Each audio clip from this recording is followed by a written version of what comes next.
HCTV Sports is supported by Biermeyer Financial Management, retirement planning expertise. First goal of the year goes for the Raiders. Oh, beautiful shot there. Nicely done. Gets the pin. Oh, was that beautiful? Onside kick, and it's recovered by Hastings. And he's rung up for strike 3. Double alley. Touchdown Raiders.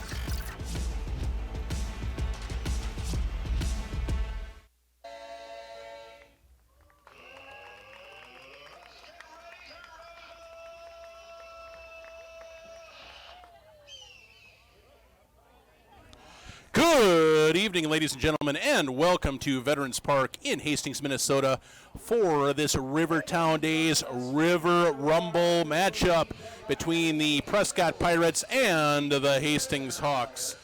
So kicking off Rivertown Days with a bang, a warm night down here at Veterans Park. Hawks are getting ready to take the field and kick things off. Jordan Jeske taking the hill for the Hawks after having a weekend off and being out of town last weekend. Jeske, of course, been the premier pitcher on the Hawks lineup in the Hawks roster for pretty much most of the year. ERA down around 3. I don't have the stats right in front of me today.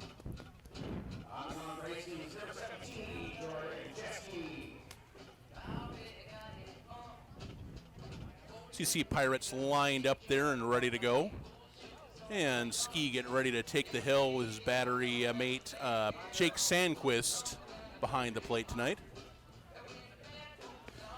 Batting order for the Prescott Pirates, Justin Severson leading off in center field, Mason Barch playing third base, Billy Brookshaw at short, Evan Byer at first, Brian Early behind the plate, Marty Harris at second, Lane Budworth in left, Mikey Harris in right, and Brady Block on the bump tonight for the Pirates.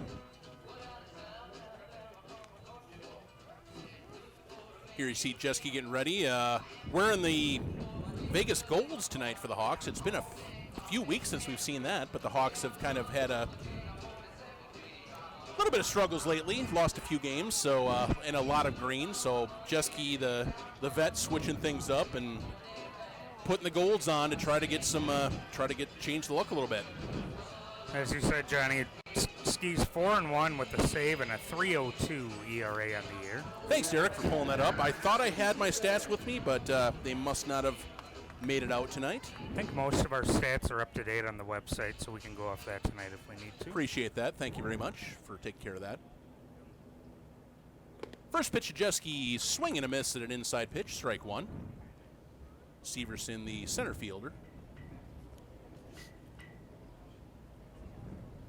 And that's up high, ball 1, 1-1. Well, this is...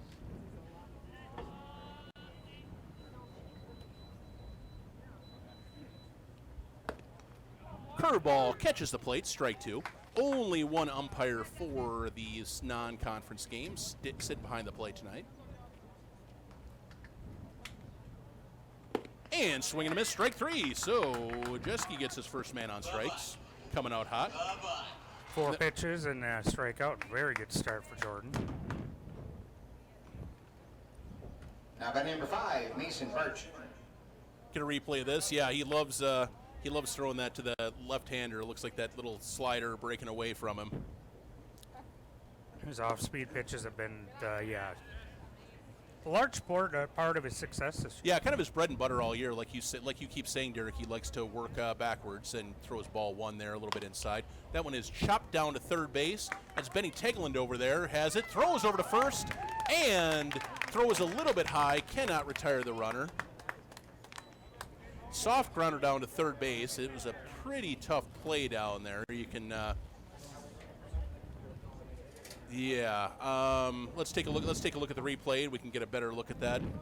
He had it pretty cleanly. I think if now behind batting number 8, Billy Brookshaw. What do you think? Do you think he would have had him? If it was I think he would have had him if it was. Okay, we can put an error up. We can put an error up there on Benny with the high throw. So E5, runner on. Curveball catches the corner, strike 1 to the 3-hitter Billy Brookshaw. So again, Jeske works Works backwards, throwing that off speed on the first pitch for a strike. There's a chopper out to past Taglin and past that's, I believe, Schaefer, or Testman is at shortstop today, actually. That just goes right past him. That's a base hit, kind of right just between the two of them. Soft roller there, but does get through. Perfect spot there is all it was. And now Prescott has a threat going here in the first without getting anything really past the infield. Yeah, just two little tappers, and first and second with only one out. And Evan Byer, the first baseman, up. Pitch high, ball one.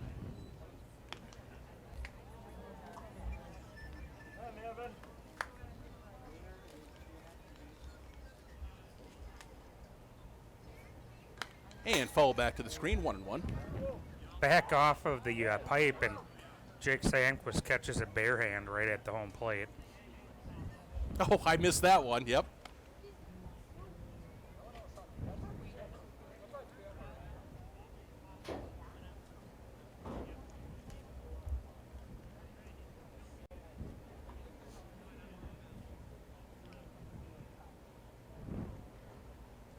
One pitches inside. Sandquist blocks it, 2-1.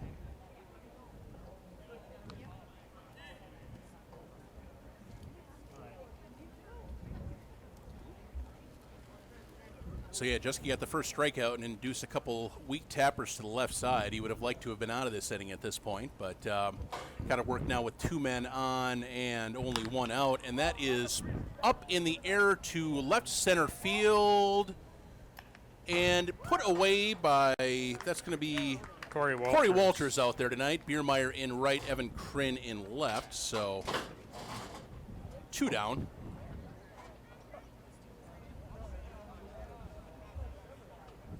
Now batting number 19, Brian Early. That'll bring the catcher, Brian Early, up. Two down, two runners on.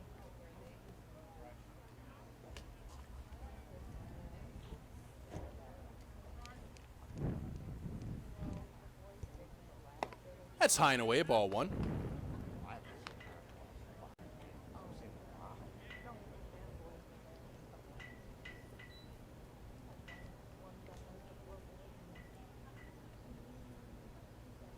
And inside, ball two, 2-0.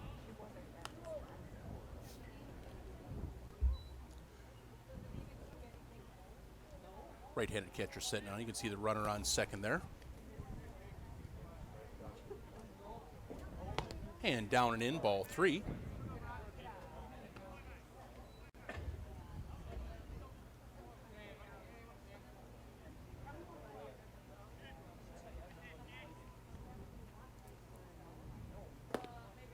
That catches the outside corner, 3-1.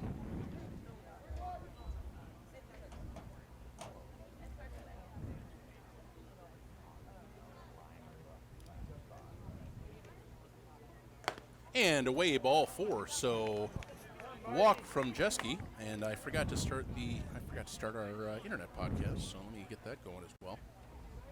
Now batting number 3, Marty Harris. So bases now loaded with two down in the top of the first inning. And yeah, I know. Strike one called. Gotta reset.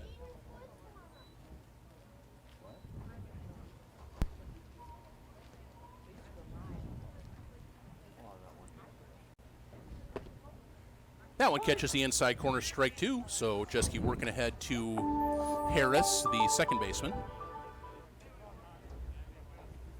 Nice pitch there in the inside corner, getting ahead 0-2. Now he can go back to that off speed if he wants to, or probably throw a fastball high. And outside, kind of threw it way outside there. So 1-2.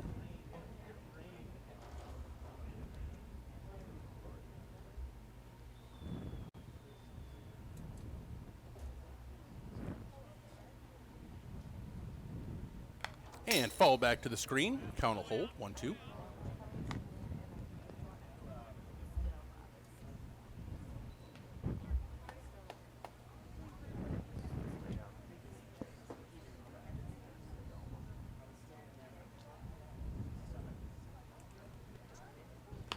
and reaches out and taps that one up in the air. It's going to be caught in the air by Cole Benson over at first base, and the Pirates are retired. So the Pirates do get a hit and a walk and an error, but leave the bases loaded after half an inning. So we head to the bottom of the first. Pirates 0, Hawks coming up to bat.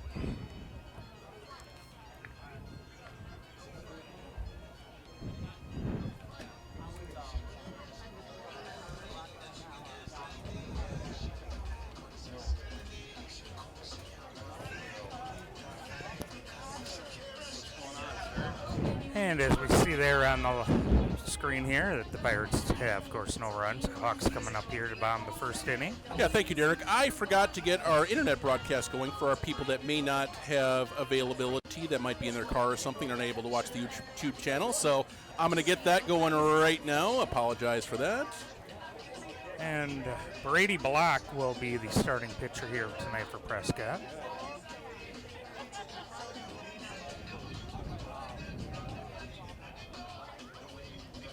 As we look around the infield at some of the Pirates out there in the field. Okay, we do have the internet broadcast going as well, so sorry about that. Missed the top of the first inning. Those of you that want to jump in on that are certainly welcome to. And on the hill for Prescott, we're going to have Brady Block, number 32.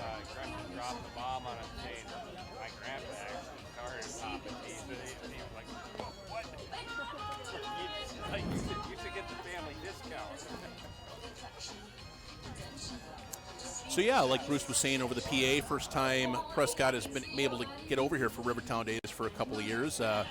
2 years ago, of course, we had COVID, so very truncated season. I don't believe there was really a Rivertown Days that year. And then last year, scheduling mishap led to them not getting over here. So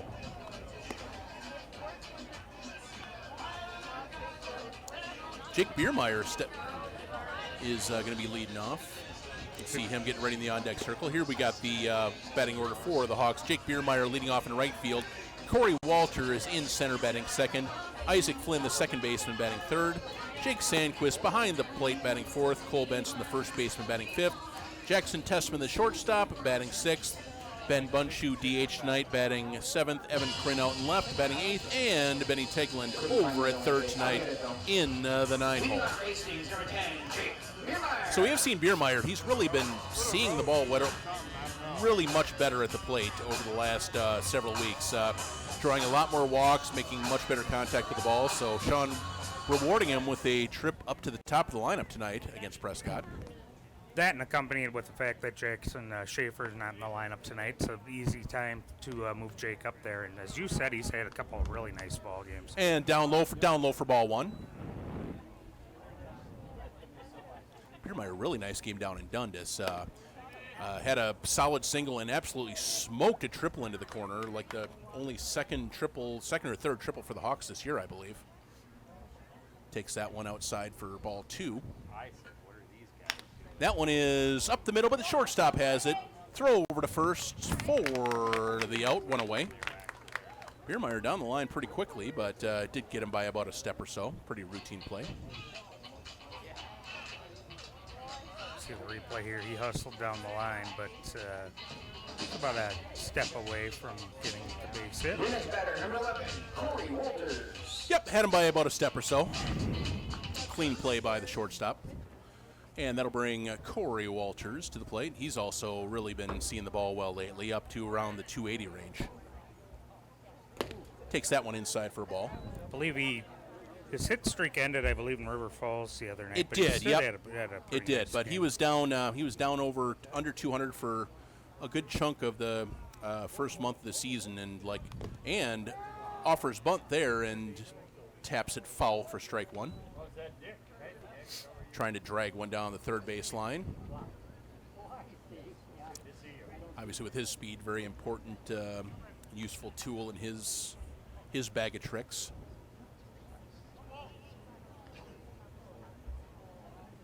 So 1-1 to Corey. Takes that upstairs, ball two.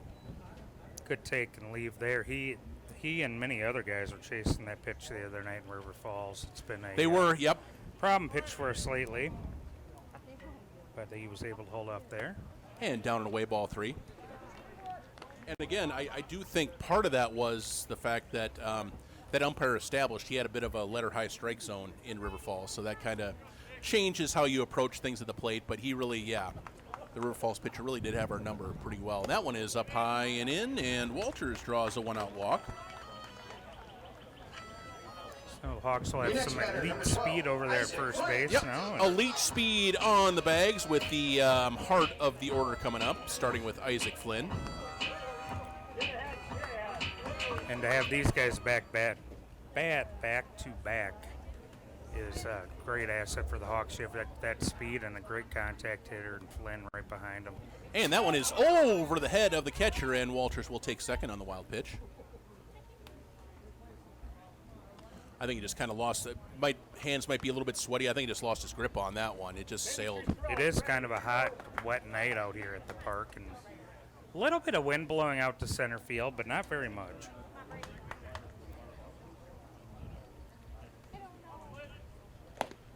That one is up in the zone, ball 2, 2-0.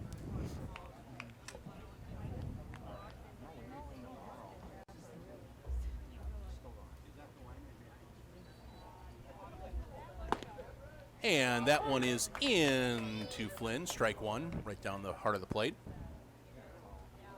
So runner in scoring position, a good runner in scoring position. Oh, Corey does have a slide glove on now. I don't know if we purchased a couple of those after Greeter had that hand injury. That one is to center field and down for a base hit. Corey had to hold up, so he's going to check in at third base. Hit right in front of the center fielder, and it was kind of a difficult read for Corey. So he'll check in at third. We'll have runners on the corners with one out, and Cole Benson coming up.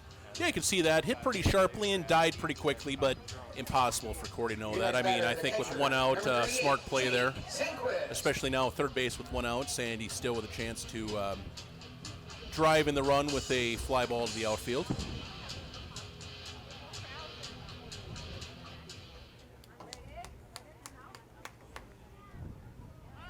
And Flynn takes off for second base, pitches down in the dirt, and he will be in there with a stolen base. So double play is taken out of commission. And Sandy with 2 men in scoring position with only one out. Ground ball up the middle should score one. That's down in the dirt, ball 2.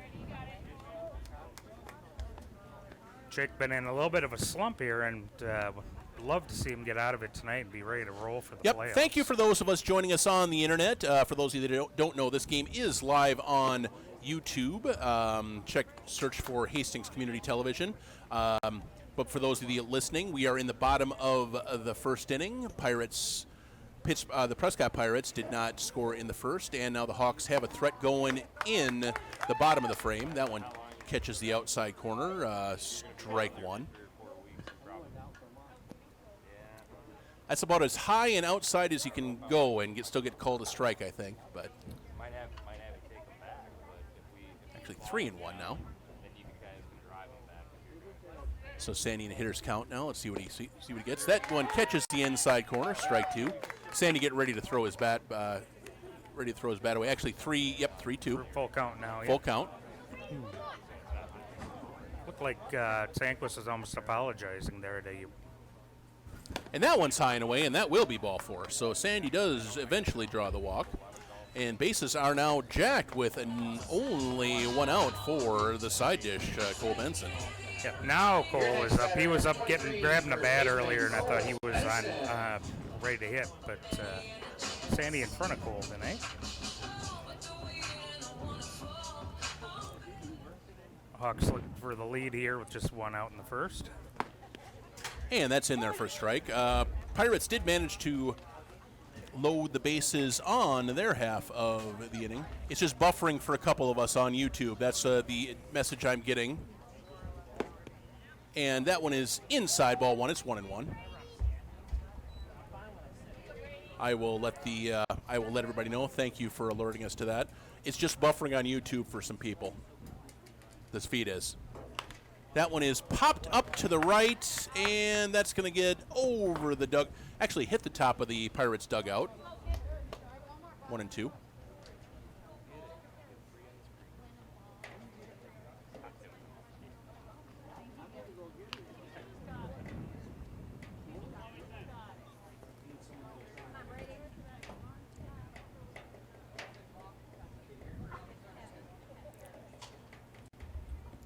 One-two to Benson is going to be down for a base hit. One run is going to come in to score. Everybody had to hold up for a split second on that one as it was kind of up in the air to the outfield. But Benson does get an RBI single. Walters comes in to score the first run of the game for the Hawks, and it's 1-0. Take another look at that here. Just a good piece of hitting. Goes the other way on 1-2 count and dumps it into right field. So that'll bring up the Rook Tessman, having a very good season at the plate so far, the recent Park High graduate. Well, seems to be fitting in well with the team. Guys like having him around, and he's been showing up to every game. So check swing, strike called.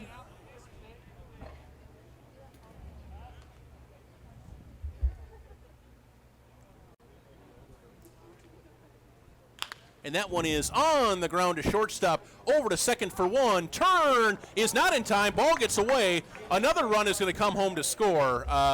So one run will score in the fielder's choice, and Tessman will get an RBI on that. Yep, and then the second run will score on an error. So Flynn comes home to score in the fielder's choice. Sandy comes around to score on the error by the second baseman there, and the Hawks lead it 3-0.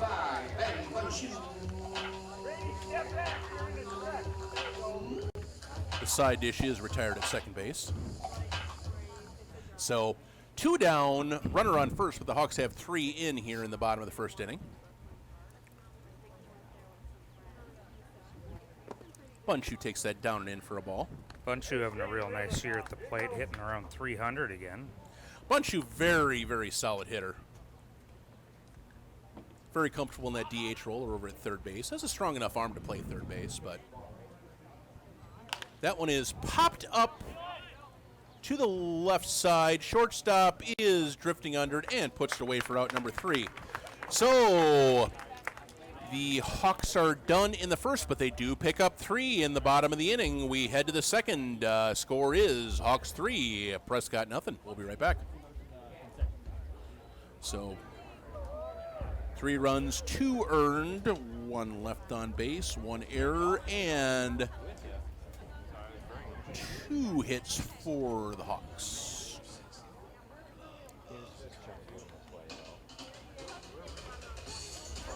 You can see the nice scoreboard graphic we've got there that Hunter is whipped together. 3-0 lead. 2 Pirates in the whole green block. I'm Mikey Harrison. Next batter, 24, Lane Butler. Football and like basically another pair of shorts and a shirt. You always have to have your essentials for anything going on. Did you guys?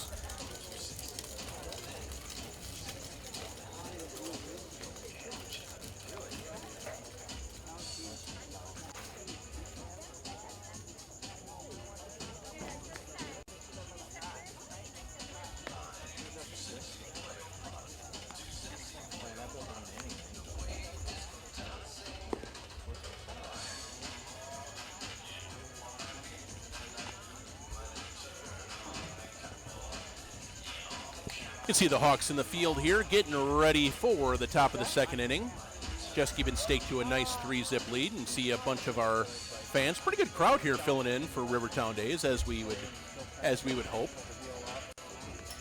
Stands are pretty well filled in, and got some of our usual crowd down the first base and the third base line. Thanks to those of you that are listening in, whether it be on TV or on the internet. Okay, thank you very much. We are working on the issue with the buffering on YouTube. It is a bandwidth issue, and they are struggling to get it figured out. Thanks for keeping us up to date on that. And that pitch sails inside for ball 1.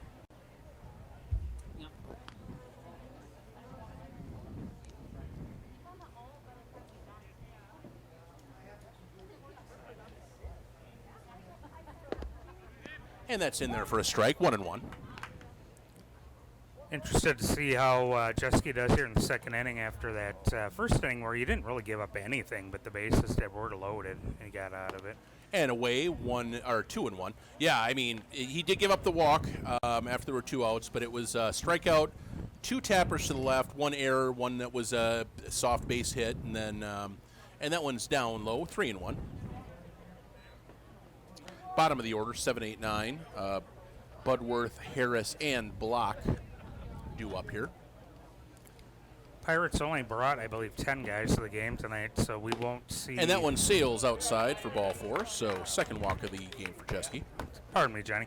So we won't see too many changes in the lineup tonight. We may see some guys that may have to come in and pitch from the field straight to the mound. So Mikey Harris stepping in.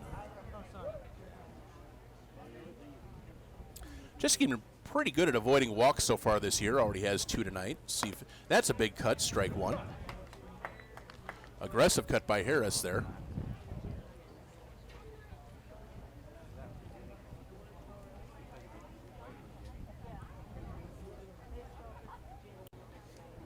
And that one's outside, 1-1.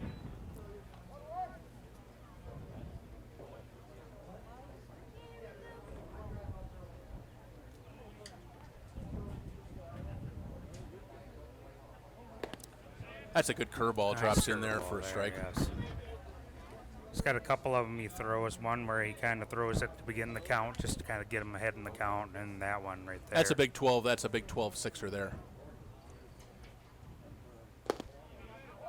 That one just missed a little bit low, I think. Pretty good pitch. 2-2.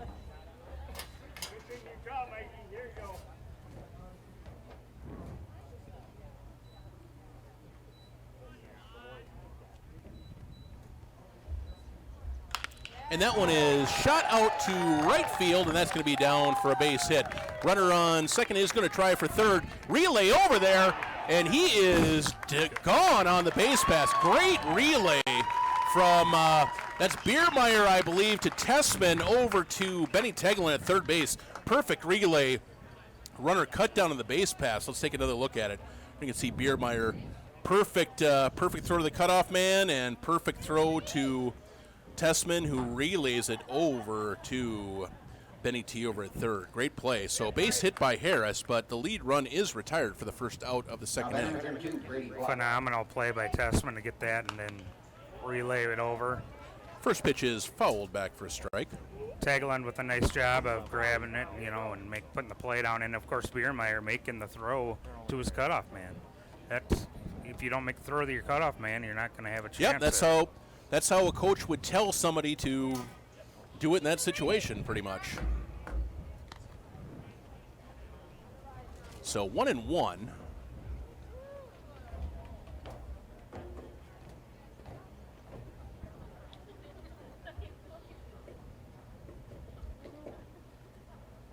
And swing and a miss. Strike 3. Actually, it was 0-2. So strike 3. Block goes down on strikes. Just like that, there's 2 outs and just a runner on first base. Here you can see elevates the fastball and just Now by number 9, Justin Severson. actually, puts it right past him. So Severson went down on strikes in the first inning. I believe this is the only left-hander in the Prescott lineup against the left-hander Jeske. Takes ball 1 up high. That one's in there for a strike. 1-1. Yeah, I'm doing fine now. I had water. It was just so hot. Right? So much water. That sails inside, 2-1.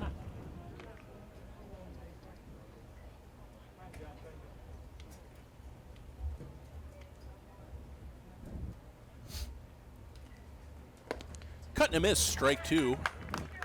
Yeah, I got him to swing over the top of that breaking pitch again. Swung over it and had his whole body leaning towards the dugout there. He kind of had him flailing. Yeah, really had him off balance on that one. And same pitch is tapped towards into center field, just down for a soft little base hit. Good job by the batter, Severson, just reaching out and doing whatever he can to fight that one into center field. So 2 on now, 2 down. How about number 5, Mason Birch? So here comes Barch, who reached on the error over to third base there. Just a high throw by Benny Tegland over to first base.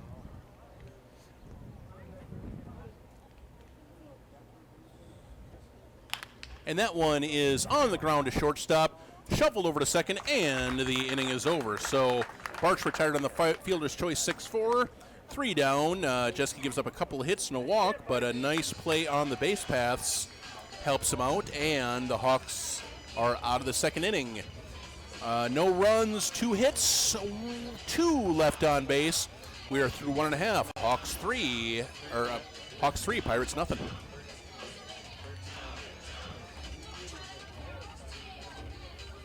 So you can see the score there. Prescott coming back out to the field. They've kind of got the same thing that Dundas had. They got some guys with white numbers. The pitcher has some white numbers. We got some black numbers here. So multiple ways, actually. You do it Yeah, I'm not sure the reason for it. Their numbers, on the front of the jersey are black. Yep. Interesting. I don't know if something was. Yep. Again, HastingsHawks.com for that link. You want to have an audio broadcast, Johnny, So, using the Podbean app. 3 hits for both teams, but the Hawks did manage to put up that big 3 spot. The first you can see Blake Warner, one of the guys walking around his street clothes. It's nice to see some of these injured guys hanging out with the team. We saw Noah Paulseth is dinged up, is out here tonight. Blake Warner, these guys. Really, kind of what's fun about these guys is they're melding into such a team. You know what I mean? It's that's kind of what makes it fun to watch as things come together for these guys. Sure. I mean, Paulseth was hurt a lot last year as well and kept coming to the park. Blake's unable to play all season and has missed just a couple of games. Same thing with Jason Grader, who hopefully will get back in the lineup tonight. Hopefully. Yeah, that Grader was hoping to get back into the lineup tonight if he was going to get himself in shape to play for the playoffs. So we'll see what happens with that. Pitch to Kryn is inside, ball 1. But yeah, it's kind of a summer family, right? These guys kind of go their separate ways if they have to in the winter. But that one is down the line to third base. Throw across, 1 away. Played him perfectly there. Yeah, pitch was right on the line. 1 away there. Evan shot that one down right down that third baseline. Jazzy, one of my 5 favorite Nordines up here to offer us service from the concession stands. Everybody that comes out here all year, we appreciate everybody. We've had so many people that are not on our board that have helped us out. Jazzy is one of them. Jade Paulseth is one. Ryan Hansen's been down there. My friend Adam's been down there. Like, all kinds of people have really helped us out a lot. Just help us put this on. We appreciate everybody so much. Yeah, if it wasn't for them, we wouldn't be able to be up here. Absolutely. And be broadcasting the games. There's we a would break be down there. as Benny takes a breaking ball in there for strike 2. So behind 0-2 now, the 9-hitter Tegland. And checks his swing, ball 1. Benny again had a really nice pitching performance over in River Falls. His stat line will not look as good as he pitched because some things went against him in the 8th inning, but like 7 really brilliant innings as he kind of taps that ball out to shortstop there, kind of a half swing, and he is retired 4, out number 2, 4-3. Yeah, Ben had given up, I believe, 2 runs on like 3 hits through 7 innings. And for the 4th to 7th inning, he had been absolutely on cruise control out there. So really nice to see. Really nice to see Another the guy that has that, especially him getting some confidence. The guy that you might not be afraid to put into a situation. You know what I mean? If you need a couple outs. So I'll bring Jake Biermeyer up. Takes that one on the corner for a strike. That Jake asking the umpire how close to the edge that was. I believe he was putting his hands out there and seeing if that was on the edge of the zone. That one's away for ball 1. So it did look a little bit inside, so I think Jake just trying to establish his zone a little bit there. Yeah, it might be another night with the pitchers might be real happy with here so far with the zone. That one is upstairs, ball 1.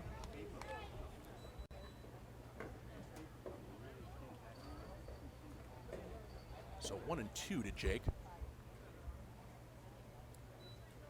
And cut and miss. Actually, that's strike 2, so 1 and 2 now. Foul tip. Yeah, I guess I haven't golfed down there, so I'll be open. I haven't golfed down there, so I'll be open. Stinkier now. That one is right out to third base. A little soft line drive there, and there are 3 away. So Hawks go down in order in the second inning. After 2 complete, score remains Hawks 3, Prescott 0. You can see a side angle here, just that liner right at the third baseman with Sean Madsen looking on. Friendly reminder that concessions is open. Follow the big guy in the blue with turtle hat. He's probably going to get some beef jerky from Dust Meats too.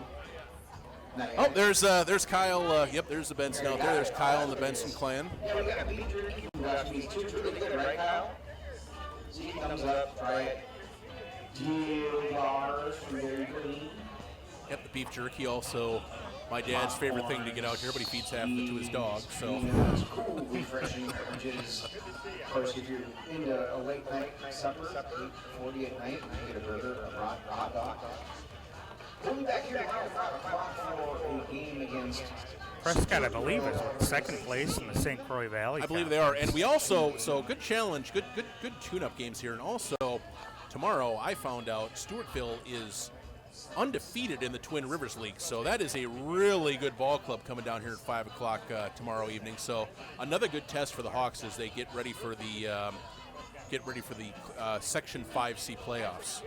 Yeah, I think they were 11-0 or something like that in that conference. Of course, we will be playing several of those teams in the playoffs. So yep, it's going to be our playoff section is our 4 C teams from the CCVL against their 8 Class C teams. I believe it's 8 in the Twin Rivers League. So 4 teams get a bye into the regional round. So 8 teams have to play a sub-regional.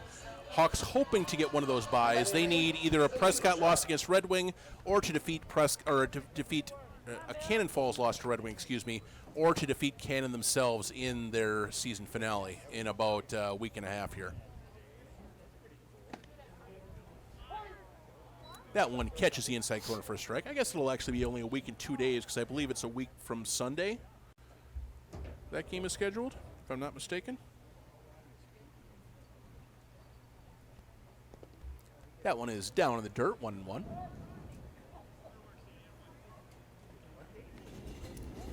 I can't hear a word you're saying. Cannon always a really fun place to play. scheduled for Friday night at 7:30. You got it? So a week from tonight we'll be Week down. from tonight. Oh, week from tonight. My mistake. Thank you for that. Thank you for checking on that for me, Derek. 2-1. Pitch outside.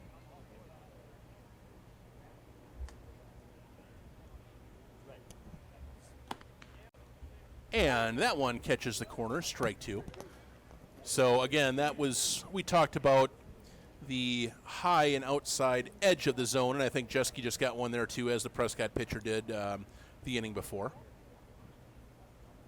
And up in the air to right field. It's going to be Walters calling off Biermeyer and putting away. Biermeyer almost goes down to one knee to get out of the way there. Make sure we don't run into each other there, but good communication there from Corey. Well, I don't know if either one of them could have easily had that ball, but like yep. as Corey as a center fielder taking command, he's really grown into that role over the last couple 3 years. Become the captain of that outfield.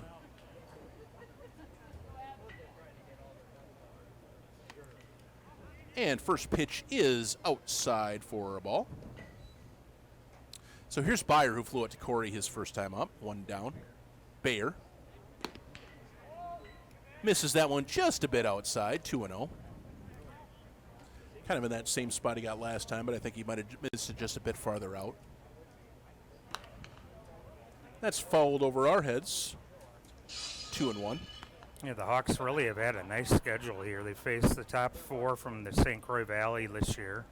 I don't know if Wanamingo's second or not, but they're very high up there with Stewartville in their conference. That one is on the ground to third base. Tegelin can't quite smother, and it gets past him for a base hit.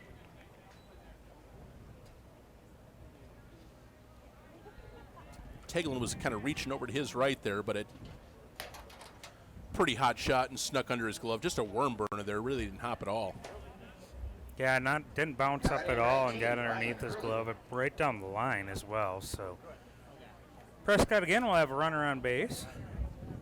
That'll bring up Early, the catcher, walked his first time up. And takes a cut at that over the top of that curveball for strike one.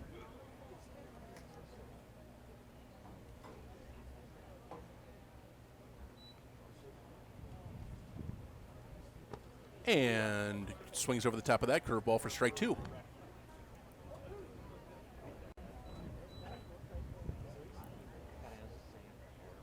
So Jeske working ahead.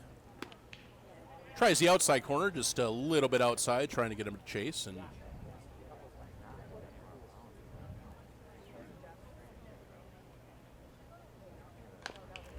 And wide of third base, foul ball.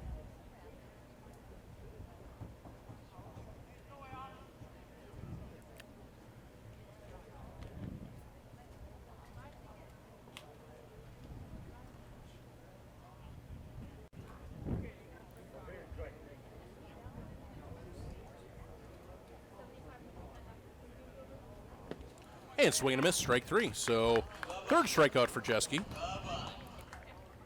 2 2/3 innings here.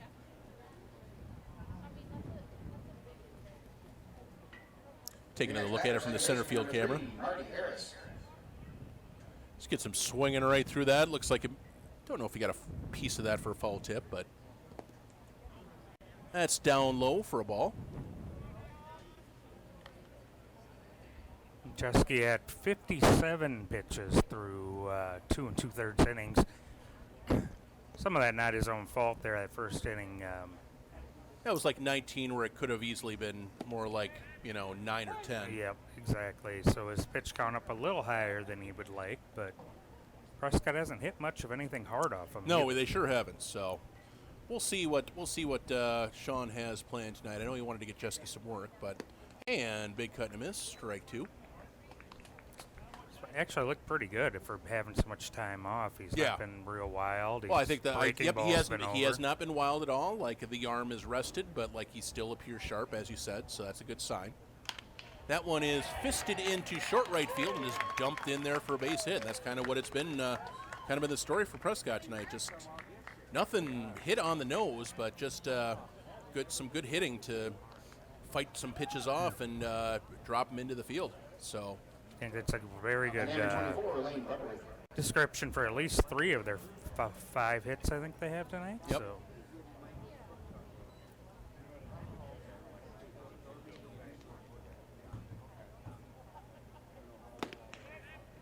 First pitch to Budworth is in there for a strike. He walked his first time up and then was cut down at third. And that nice play by, nice relay from Biermeyer. That one is popped up. Benson's going to be over for a look, but that's going to get over the Prescott dugout, not a play. 0-2. See if Jeske goes back to a high fastball here, or possibly put that 10 or 12-6 curveball to use.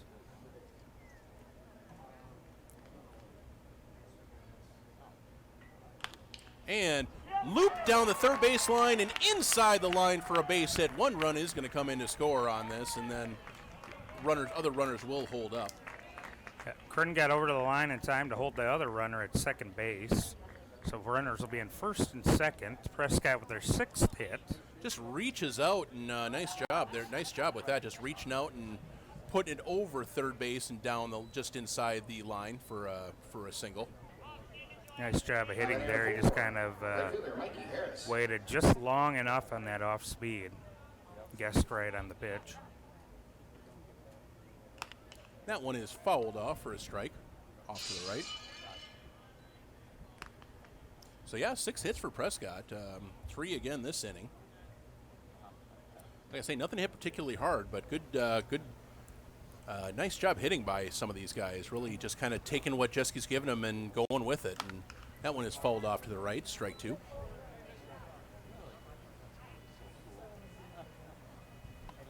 So again, Jeski had 0-2. Turn them to concessions for a 50-cent reward. Let's see the hard-working umpire there. He went all the way over to the Hawks dugout to get some baseballs himself. Nice. Yeah, you like to see that. Nice warm night and like that. Oh, and the Prescott guy in the Prescott on deck circle flips one to him as well.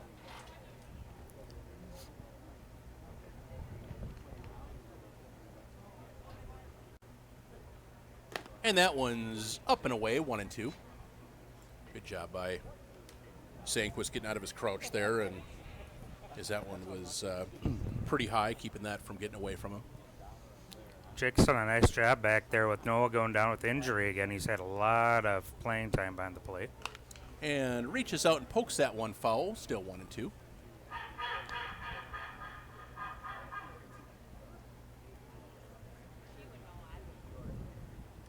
So yeah, like Prescott again, they got one run up on the board now, but they've really done a good job stretching Jeski out and making him work for these outs. That one is down low, 2-2.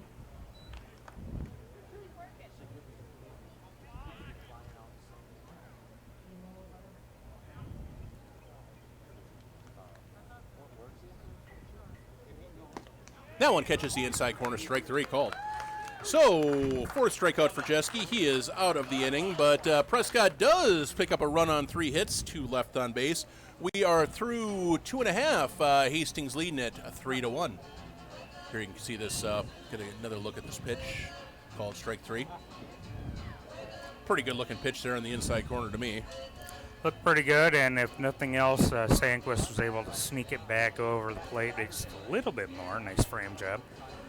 So I was saying earlier here now that we have... Before you continue with that, Derek, I just want to let you know that tonight's broadcast is brought to us by Biermeyer Financial Management. Thank you very much for sponsoring HCTV and Hastings Hawks Baseball. Biermeyer Financial Management, retirement planning expertise. Located on the corner of 14th and Vermilion Street in Hastings, Minnesota. Thank you very much. Yes, thank you very much. As I was saying, the Hawks with their schedule this year, playing all the B teams in our league, very tough schedule in league play. Then you go out and you play 2 of the best teams in the lost my train of thought there on the in the Twin Rivers League. League. Thank you very much. And then we play the top 4 teams in the St. Croix Valley League. Yep.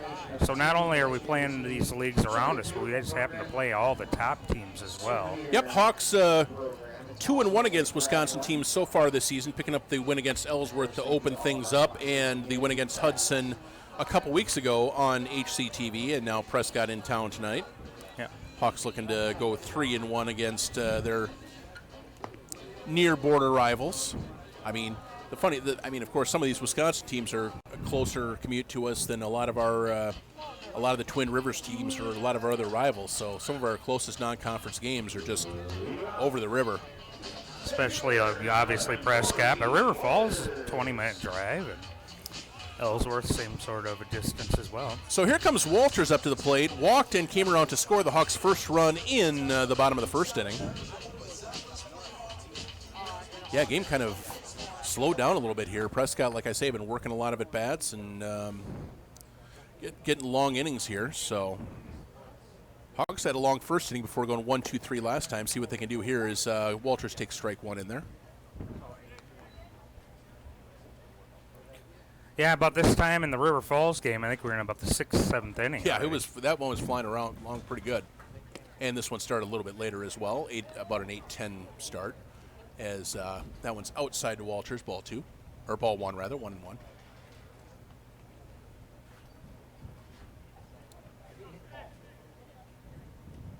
Big curveball. Walters spins away from that, ball 2. 2-1 here. Corey now ahead in the count again.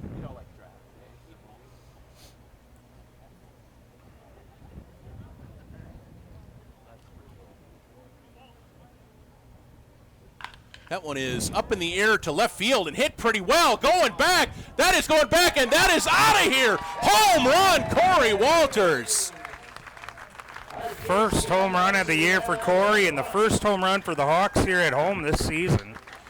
So Corey taking a nice little 360-foot stroll around the base pass, and the Hawks take a 4-1 lead.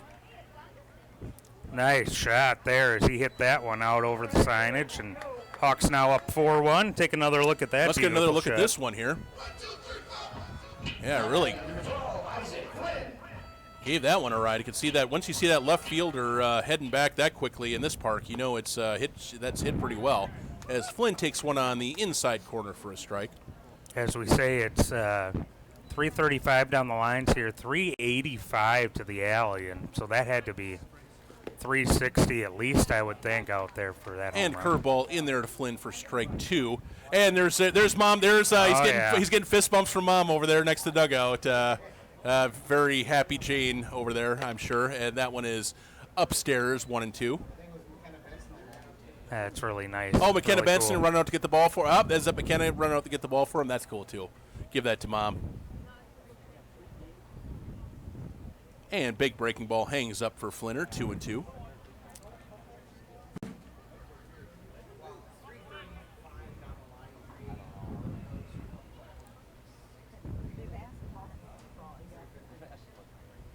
That is tapped over to third base. Good job by the third baseman coming across. Throw over, 1 away.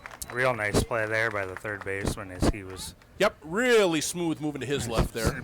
Yeah, yep, and he gave himself plenty of time to make a nice solid throw over to first base. Here we'll get that third base camera angle here. Flynn hustled down the line, but he was out by a step or two there. And that'll bring Jake Sandquist to the plate.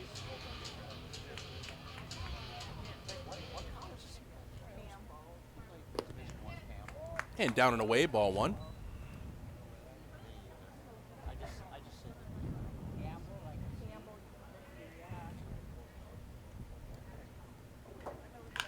That one is sharply, but right at the third baseman.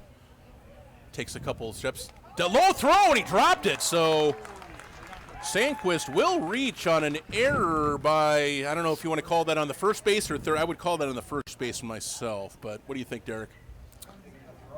Throw was low? Okay, error on the third baseman, we'll say. It was an error. Let's see the replay here. I think the throw was low, but, with our great crew here, we'll get another look. And, yeah, I think that was low.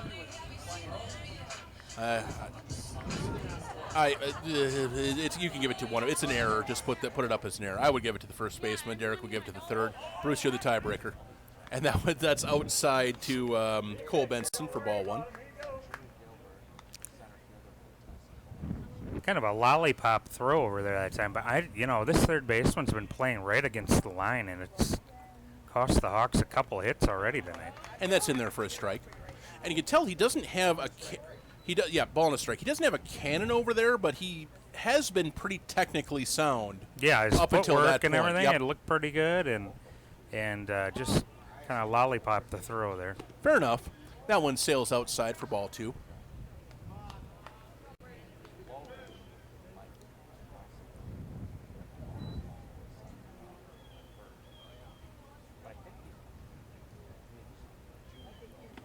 And Cole takes that inside, spins away from it, 3 and 1.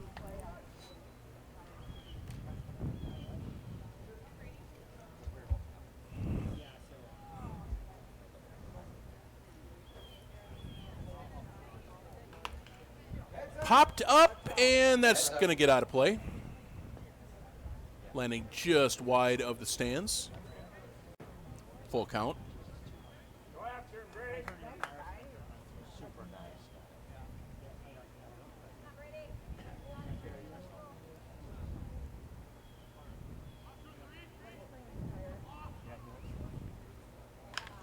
That one's up in the air to center field, but center fielder is camped under it. 2 away.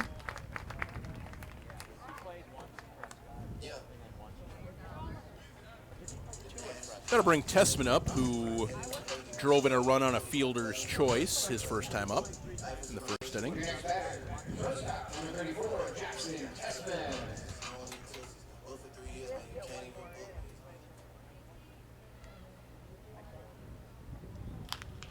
That one is out to right field, but it looks like he's got it measured out there, and he does. It looked like he kind of was fighting it a little bit, but he does manage to put it away for out number 3. So Hawks are out of the inning, but Corey Walters with the leadoff home run tacks one more on for the Hawks after 3. New score, Hastings 4, Prescott 1. We'll be right back. Corey Walters with, I believe, his 4th career. Is it 4? home Okay. run now. I know he had 2 last year. He had 1. Actually, yeah, it is 4 because he's had Rochester, River Falls, and now here. So it is 4. Thank you. One of the few guys on the roster who's hit one out here in this park. Of the guys Bunchu that and Jeske have. Bunchu and Jeske certainly have hit one out here. I don't know if anybody else in this roster has gone out of here, or anyone that's currently playing tonight that I've seen anyway. Perhaps they have before my time, but yeah, guys have hit them out here for the Hawks, and yep, and guys for I believe have there been opposing home runs this year In the park? in at Vets? I don't remember that there have. I know we've given up home runs in other parks, but I don't know that. I don't believe Is this the anybody first home run at the that field. we've had at Vets Park in a Hawks game this year? I feel like it might be. What do we got going here? we got Tommy with Tommy the, Ritt with some kind of nose cup thing going on here. Yeah. and that now don't even know how to describe that. I'm not sure exactly what's happening, but good job by our cameraman picking up whatever this is.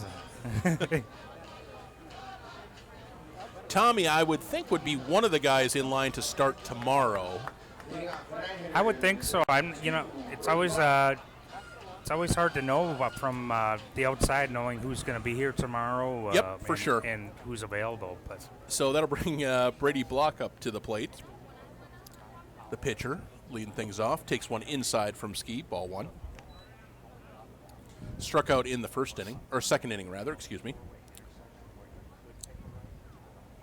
That one is skied, but is going to get over the backstop and out of play. 1-1.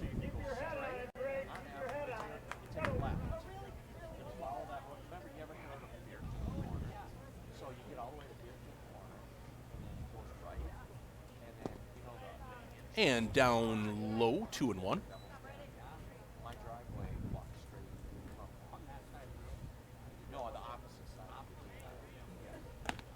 Up high, 3-1.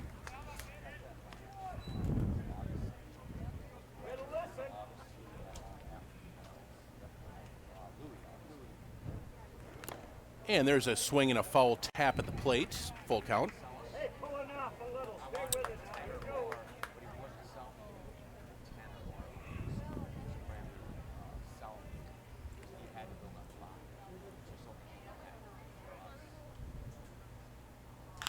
And on the ground to third base, Teglin has it. Throw across, 1 away. a nice play there by Benny T. Jeske now at 75 pitches through 3 1/3 innings. So I would think right now they'd just love to see him get through 5-6 innings here and maybe turn it over after that. We'll see how we'll it goes. kind of keep following things as they come. Absolutely, we will definitely keep an eye. That is definitely one thing to keep an eye on. Is he swing and a miss? Strike 1. And that one's down and in. Ball 1, 1-1. This is Severson, the leadoff hitter, turning it over. A struck out and a single. That's in there for strike 1 and 2. And again, 6 hits against Jeske, but nothing has been smoked. You know what I mean? Just a lot of flares in good spots, a lot of grounders in good spots. So, and that one is fought off to stay alive, and a lot of pitches like that, just fighting off tough pitches and making Jeske throw more pitches and work a little bit harder. So. And swing and a miss at a high fastball, strike 3. So Severson goes down on strikes. They have fought off a lot of pitches and do have the 6 hits, which kept the Their run production down to 1 run is all these strikeouts Jeske's racking up here. As he throws that one up and underneath his hands, gets him swing on strike 3. That's 5 for Jeske now. Number 5, Mason Birch. And there's a cut and a miss, strike 1. Birch reaching on an error and grounded into a fielder's choice.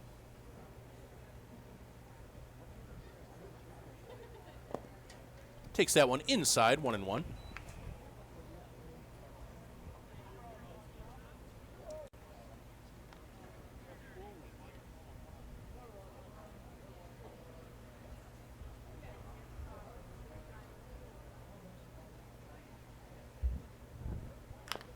That one is high chopper over to third base. Teglin's got it, throws across, high throw, but pulled down by Cole Benson over at first base. So Jeske does get a 1-2-3 inning there, which, like you said, Derek, he really could use. So we are through 3.5. Score remains 4-1 Hawks. Nice positioning here by Ben as he gets around the ball and is able to have all of his momentum going right to first base. Yeah, good look at that's a really nice look at that play by our camera crew there, getting that angle down the third base line. Nice job by them. As usual, they do a great job for us every time. We've had a few people saying that YouTube isn't working for them, that the streaming is, that people are still complaining about the stream. We apologize for that. We have our TV guys dealing with it. I don't know what the solution to it is, but we apologize for those of you it's still not working for. And of course, tomorrow night, 5 o'clock start. Stewartville Racine here in the house, taking the Hawks undefeated. So we pass that information along down to our TV guys. We are having some sort of bandwidth issues, I believe, what is causing that problem. So we're trying to solve that as best we can. So bear with us here. If nothing else, there will be a video replay.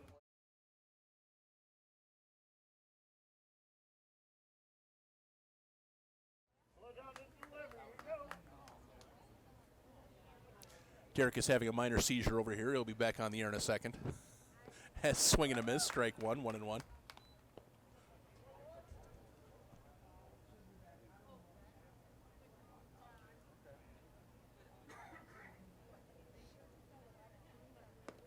And 2-1.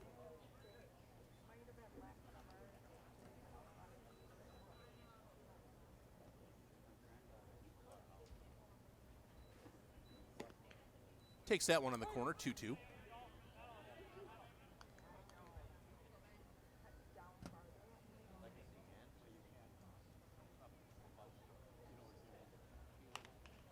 That one's fought off to the right. Bunchu stays alive, 2-2.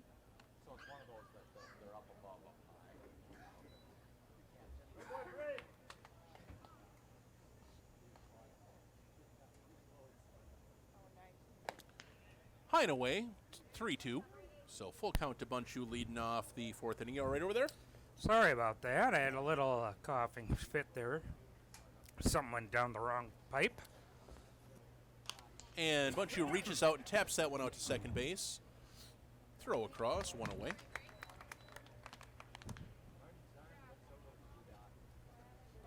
And that'll bring Kryn up to the dish. 0 for 1. Your next batter, left fielder, number 20, Evan Kryn. Got some Kryn fans out here. He's got a little bit of a cheering section tonight. I can kind of hear him down there. So another guy we could see go over the fence here tonight. Breaking ball, nice pitch there. Catches the inside corner for a strike. That's a good-looking pitch. Kind of looked like it was coming at Benny's, or Evans' rather, shoulders, and dips back across the plate for a strike. And swing and a miss as that slider dives away from strike 2. So a couple of good pitches there. And Kryn is down in the count quickly, 0-2.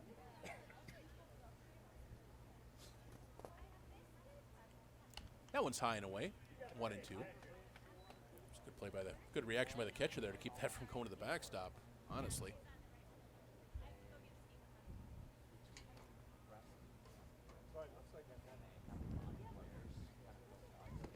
And breaking ball drops in there for strike 3, and Kryn is retired.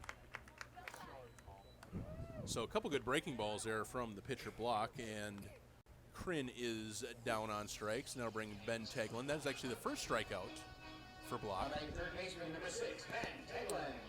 Yeah, just kind of froze Evan up there on that one. Nice pitch there, as you say, his first strikeout of the night. So Teglin lifts one out to left field. That's hit pretty well, and that's going to be down for a base hit. Teglin in with a double. That just kind of was drifting up there, and neither outfielder was running that hard for it, so I didn't know what was going on. I don't know if they lost it up there or what, but yeah, well struck double for Ben Teglin.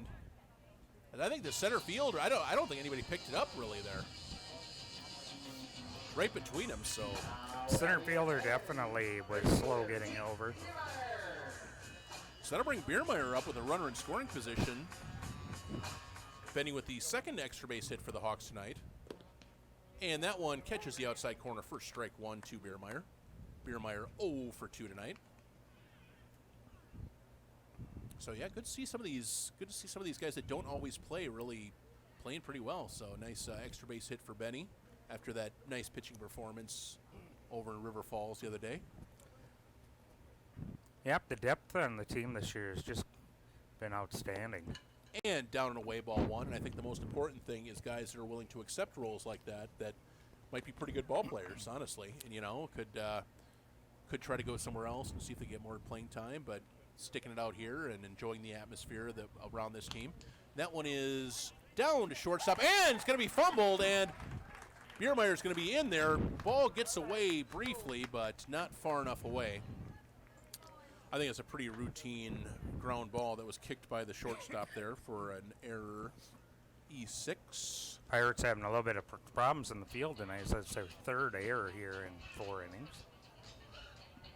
So now Walters, who homered last inning, is up with a couple runners on and a man in scoring position. Walters walk and that home run, 2 runs scored tonight. Throw over to first and diving back as Biermeyer.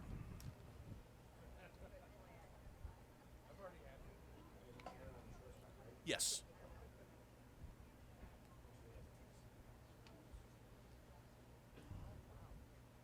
Down and in. Ball 2.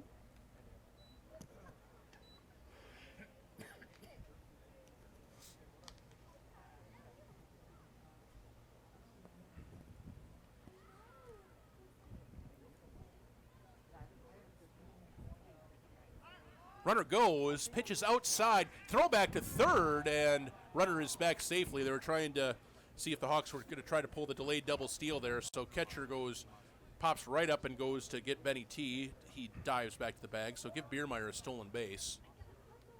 And Walters ahead 2-0 with 2 runners in scoring position now. 2-1.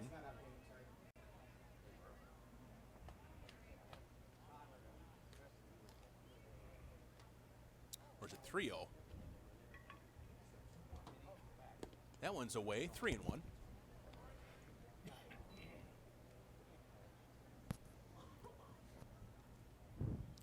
So Walters in a hitter's count now with 2 down, a couple men, a couple of ducks on the pond.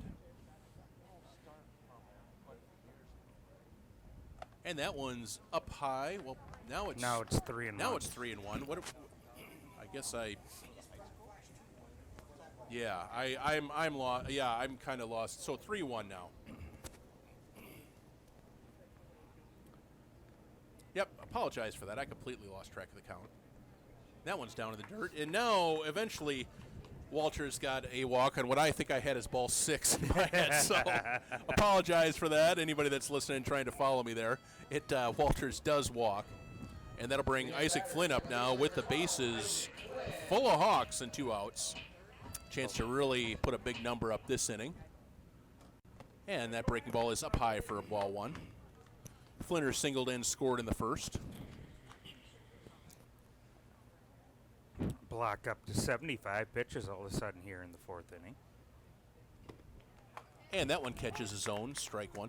Kind of doing the same thing. Hawks are kind of doing the same thing to him that Prescott lineup is doing to Jeske. Just taking good long at-bats and fighting pitches off and getting things to the outfield. And And that one is over Flynn's head. It's a good play by the catcher there to spring up and get that ball and keep a run from coming home. 2-1. See if it's just some wildness right now, or Block's getting tired, but he's leaving a lot of pitches high. And that one is up high, 3-1. So Block now behind to the 3-hitter Flynn. Excellent bat control, and he's got to be sitting fastball here, you would think. Bases loaded. And takes that one on the corner for strike 2. So full count, 2 down. Everybody will get an early jump here.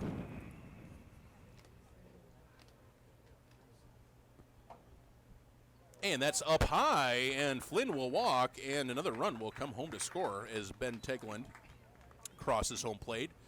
Give Flynn the RBI walk. Yeah, it's about the easiest RBI you're going to get. Just didn't even have to swing the bat there. I don't believe he did. I believe lifted his shoulder for 6 pitches and just strolled down to first base. So that'll bring Sandy up to the plate, who walked and scored in the first.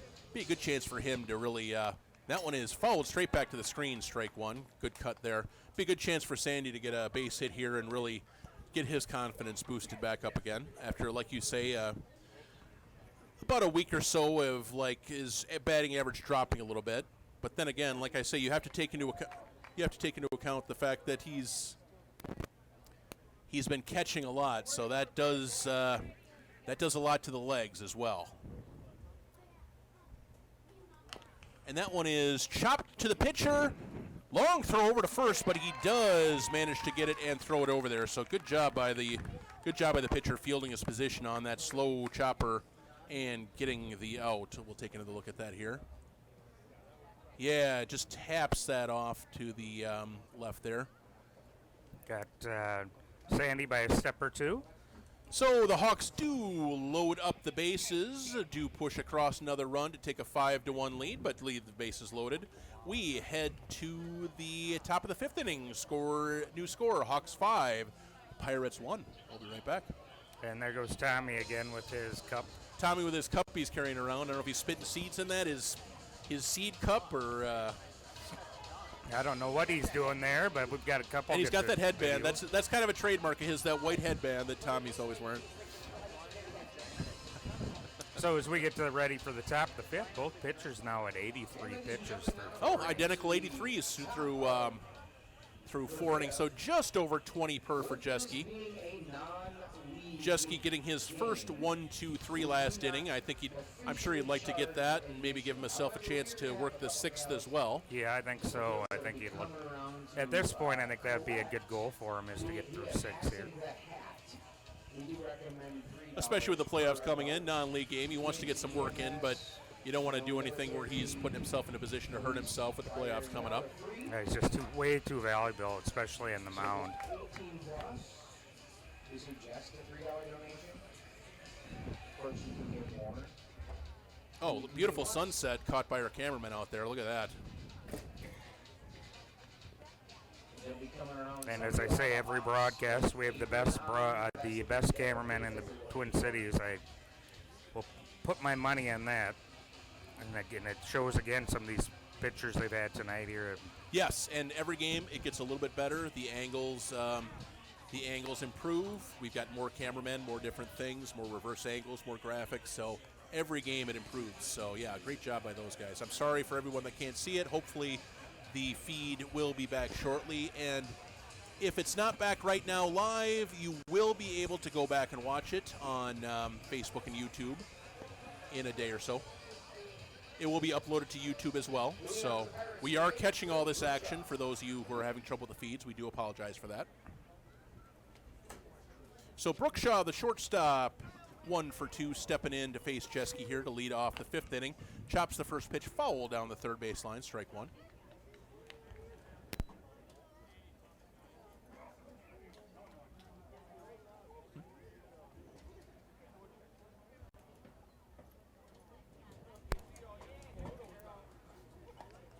That's a big, nice breaking ball in there for strike 2. Real nice pitch there. It just completely froze him. Now Jeske had 0-2.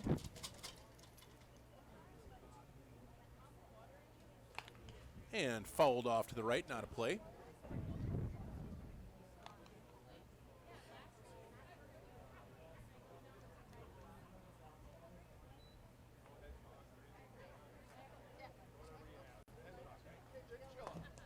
Down low, 1-2.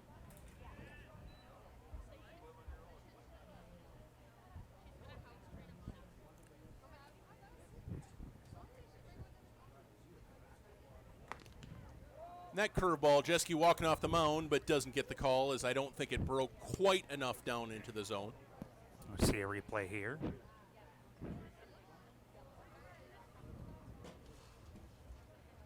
Yeah, hangs up a little bit there. And that one is up in the air towards left center field and hit pretty well. It's going to be over Walter's head and to the fence. So Brookshaw will check in with a leadoff double.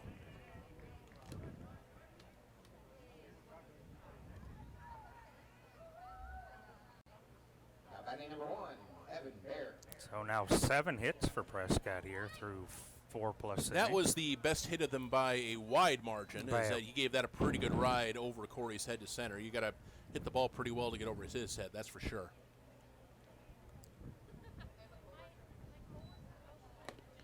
That one's high and away, ball 1. Also their first extra base hit. Also their right? first extra base hit, correct. Yeah, Brookshaw 2 for 3 for the Pirates so far. That one catches the inside corner for a strike, 1-1. Byer singled and scored the lone Pirates run in the 3rd inning.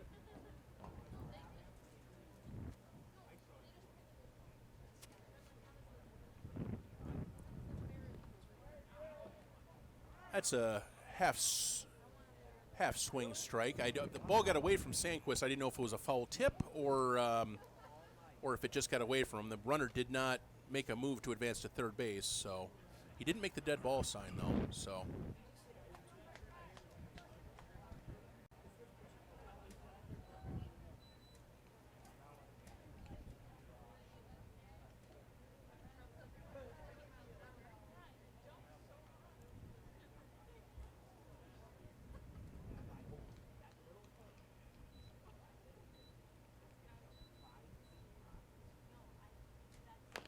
and that one is chopped down to first base. Benson has it, will take it himself and step on the bag for out number 1.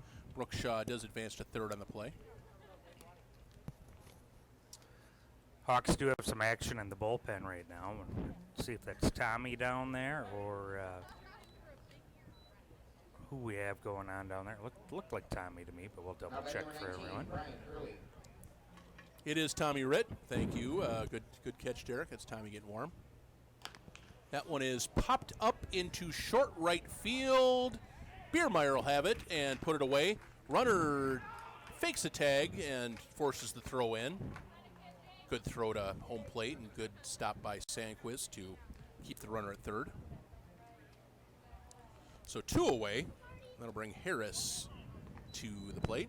Shows why Biermeyer's so valuable in right field is he's able to get to that one yet. Yeah, that was without having to make a dive. That was right near the line and probably only about 20-30 feet into the outfield. So, yeah, long run for him.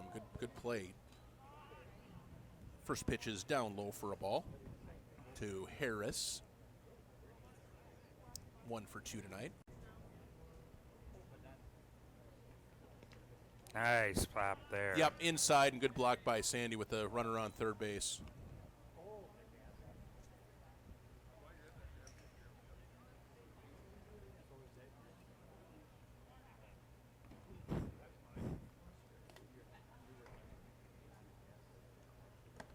And up high, 3-0. 96 for Ski.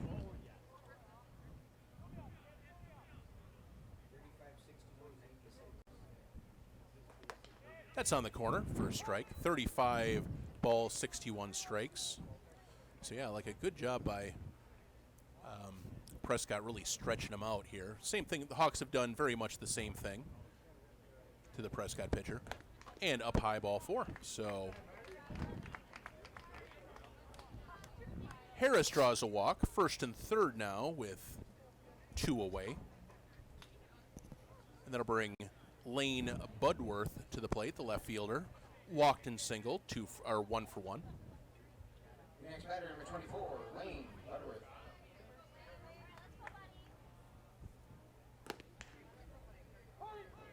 And first pitch is a strike. Looked like that one might have been a little bit outside, but Sandquist able to again frame that one and get the call. Doing a nice job behind the plate again tonight. That one is up and away, ball 1. So at 100 pitches, you can see Jeske probably started tired a little bit. I mean, I think they're trying to get him through this inning. That'll probably be, I would imagine that would be it for him. There's a good breaking ball in there for a strike. Sometimes when you're tired, that breaking ball, you get a better feel on the breaking ball than the fastball. And he's throwing that pretty well all night. 1-2. And swing and a miss. So Jeske goes to the high cheese and blows it by him for out number 3. That is 1, 2, 3, 4, 5, 6 strikeouts for Jordan Jeske, as we'll get another look at it here on the replay. Just under the letters. So if that's it for Jeske, good appearance for him. 102 pitches. We'll see if we get Tommy Ritt in the 6th inning. That, I think, with 102 pitches, that's the most likely scenario here. Yeah, Jeske can pitch more than 102, but in a non-conference game, I don't getting think ready there's for the playoffs, yep. there's probably not much reason to do so. So again here in middle of 5th, Hawks up 5-1. Black will come back out for his 5th inning of work. Again, apologies to the people on the internet who are having trouble getting the stream. They've been fighting against that all night. The stream will be available on YouTube coming up for those of you that are having trouble getting it in another day or so. We do apologize, and thank you for joining us on the internet feed. Some bandwidth issues causing us to fight with things. What's that? We're going to take a quick break here and try to restart everything. So if everybody wants to hold tight, we're going to try to reboot everything, and we'll be right back with you. We'll stick with you on the internet broadcast. There's no reason to shut this down, so we'll keep talking on that. But all the TV things are going to be reset.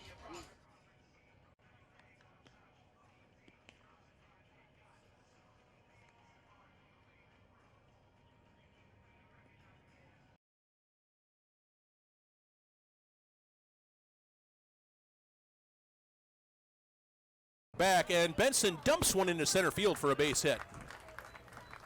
So everybody that's having trouble with the feed, if you can feel free to try it on Facebook, YouTube feed again and see if it's working any better. Cole Benson dumps a leadoff single into center field, 2 for 3 for Cole. Your next batter is shortstop, number 34, Jackson Tessman. That'll bring Tessman to the plate, 0 for 2, but did drive in a run on a fielder's choice in the 1st inning.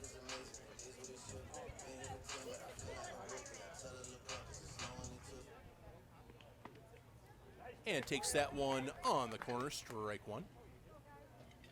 Good location there under the hands in the inside quarter. Not much you can do with that pitch.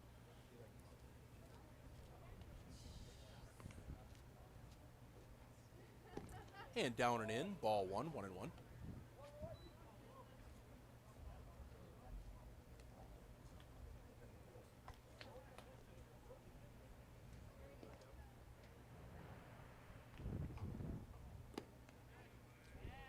Outside corner, 1-2. He's been given that outside pitch all night. Yep, so he has been. Yep, right at the belt, a little bit off the black, but yep, you're right. He has been consistent with that. Runner goes, little roller out to shortstop. Throw over to first and called out. It was pretty close play there. We'll see if we can get another look at that. It was awful close. And Benson is into second. Hunter does have the replay. He did break into double second base.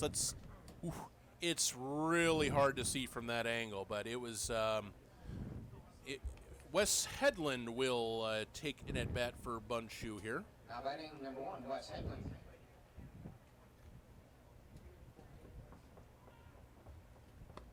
Takes a cut, strike 1.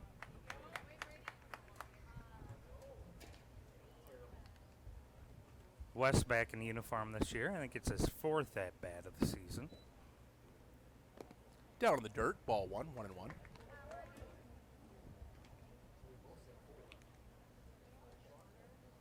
Not happening this at bat.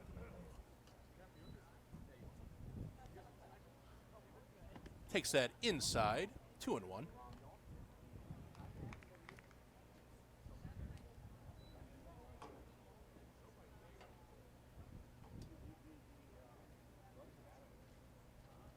And away, ball 3.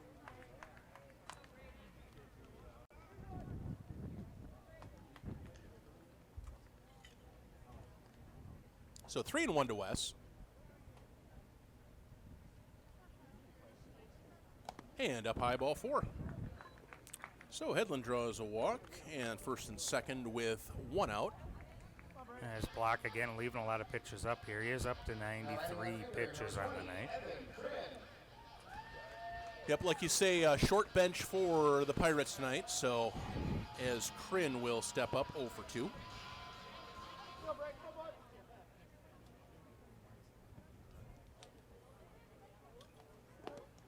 Takes one downstairs, ball 1.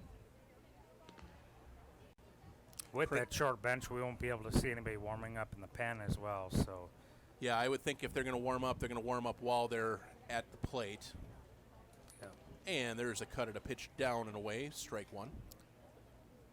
Got got Kryn to fish for that slider a little bit.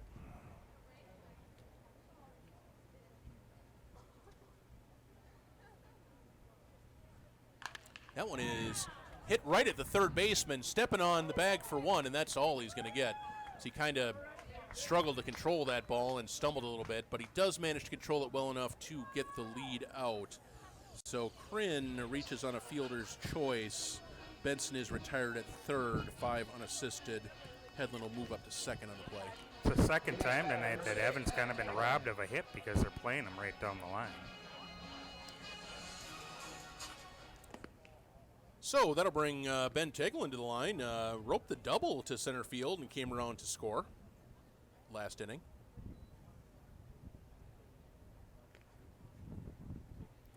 And there is a big curveball inside, ball 1. Or ball 2, rather. 2-0, excuse me. So we got Block approaching 100 pitches himself in the bottom of the 5th. And that one's down and away, ball 3. Jake Biermeyer standing on deck.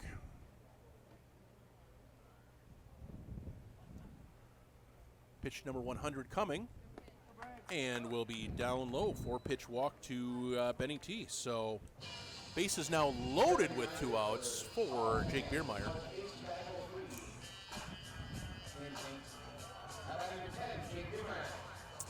And there'll be a little bit of a meeting at the mound here for the Pirates.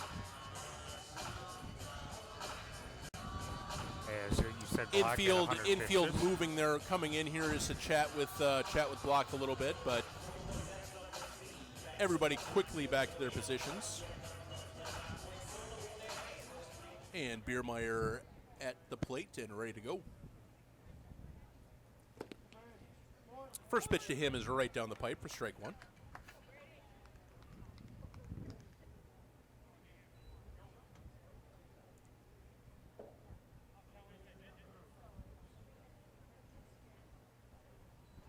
And that one is inside. Biermeyer kind of had to move his hips out of the way of that one. 1-1. Yeah, almost hit him and nowhere to put him.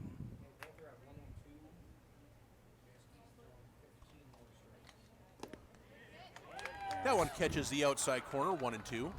There's that outside corner. Yeah, again, Biermeyer kind of steps out of the zone and readjusts his glove after that one. It was the outside corner, and it was a little bit higher on the edge, too. The outside corner he's been getting, but that one was outside corner and right about the letters. So that one is high and in, 2-2.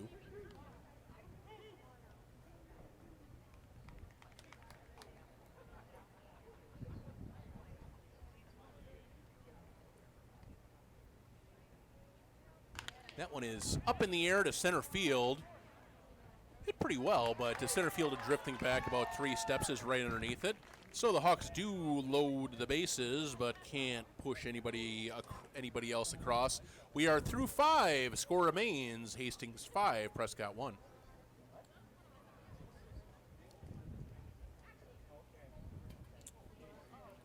So we'll see. See Tommy Ritt We'll coming see out. if Tommy comes out to pitch for the Hawks, and it does look like that's who it's going to be. So it'll close the book on Jordan Jeske. Battled through 5 innings, just giving up 1 run. Battled through 5 innings, 1 run on 7 hits.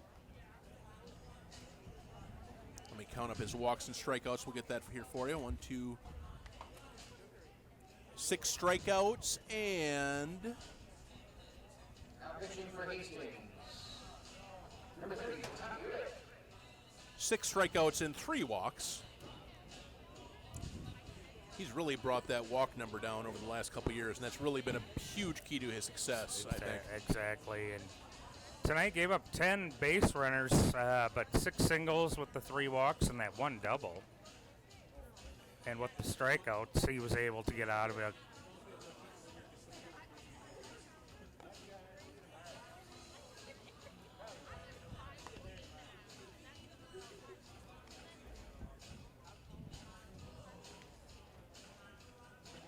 So just look at Jeske over there in the dugout. His night on the mound is done. In line to get the win here tonight. Yep, as long as the Hawks can hold things together.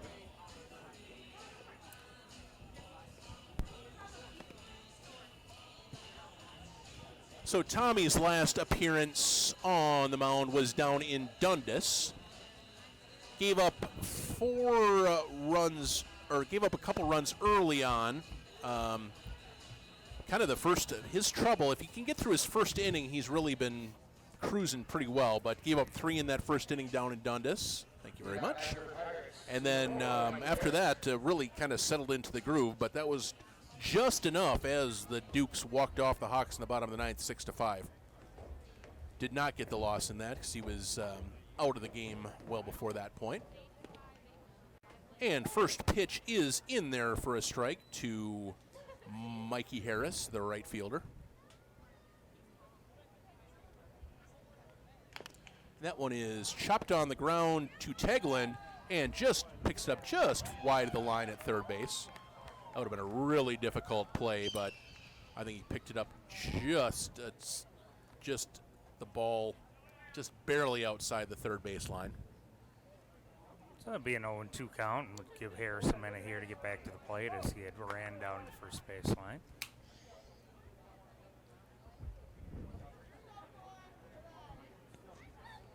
You see Tommy and Benson getting back in his position there at first base in that shot. And there's Tommy Ritt getting ready to go, up 0-2, and here he comes.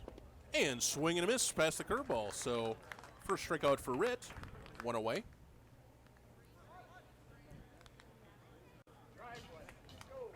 Tommy coming back from that injury and has really played well this year, and it's going to be fun to see him in the coming season. Yeah, it's He's really only going to get better. Really nice addition to the Hawks staff this year. Sean was really excited about him in the offseason, and as we see, rightfully so, as that one is fouled off for strike 1. And big cut and a miss, strike 2. Just coming right at the hitters here right now, and ahead 0-2 here again. 5 pitches, 5 strikes. And that one's down and away, ball 1.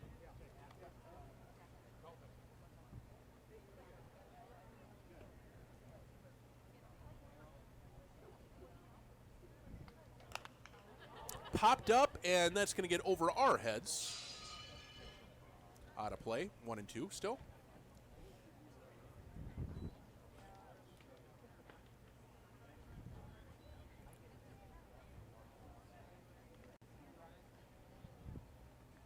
Breaking ball in there, strike 3. That's froze him up on that one, and Block is retired, 2 out quickly.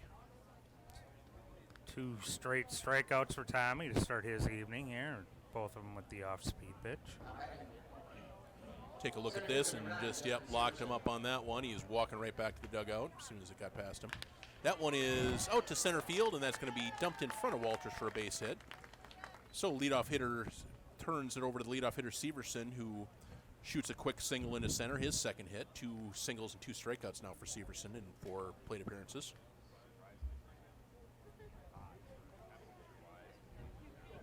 And we'll get Bart, the third baseman. 2 down, runner on first base now.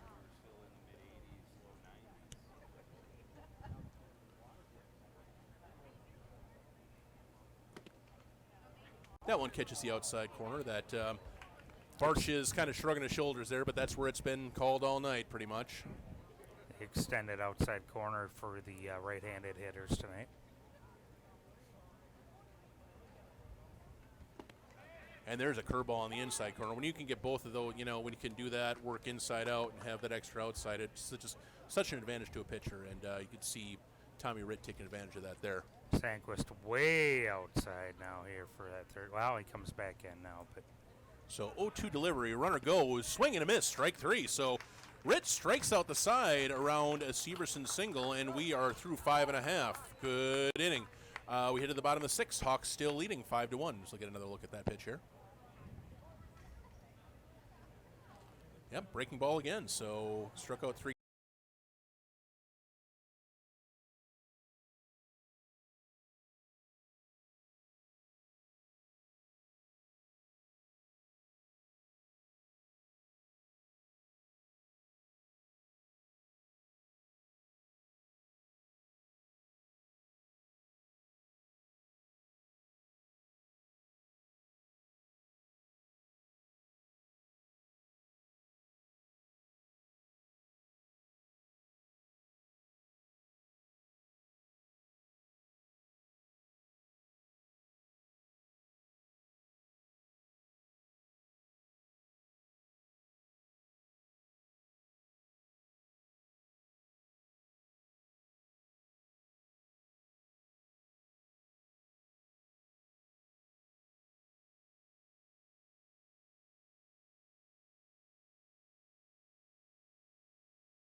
Home run in the 3rd inning, 2 runs scored. Corey's been hot all July. It's just that batting average is creeping up towards 300 here after tonight.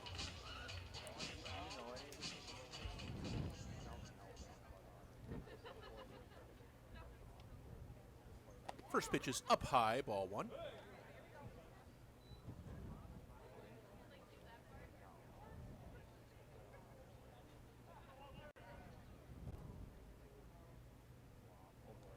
Oh, and that one, Corey does duck out of the way. I wasn't sure if it hit him or not. So 2-0 count. Umpire saying no, and Corey doesn't seem to be arguing it too hard. Take another look at it here. Yeah, it doesn't might have kicked up. It moved, but it might have ticked off the catcher's glove. Corey didn't seem to be arguing it too hard, so we'll see what 2-0. That's strike 1 on the outside corner.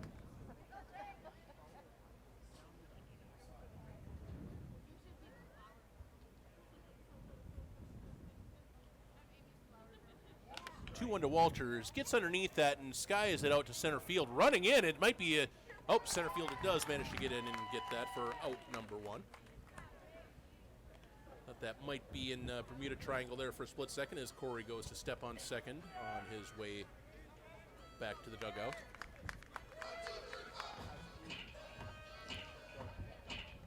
And we have a Jason Greeter sighting. Jason Greeter getting in at bat for Flynn at second base. Greeter takes one upstairs for ball one. Good to see Greeter there, coming off of that finger injury. And takes a strike on the inside corner, 1-1. Says he's been working on it, icing it, keeping it bandaged. It's probably not going to heal till the offseason. He's going to check it in the offseason and see if surgery is going to be necessary. But for now, feels like he's able to play through that as the ball, as that's outside for 2-1 count to Greeds.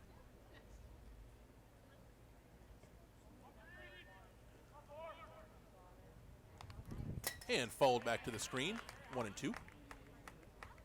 First foul ball there, you look to see if he's in any pain, and he looks fine right now. So said he was feeling pretty good swinging it. I don't think he wants to get one off the hands for sure.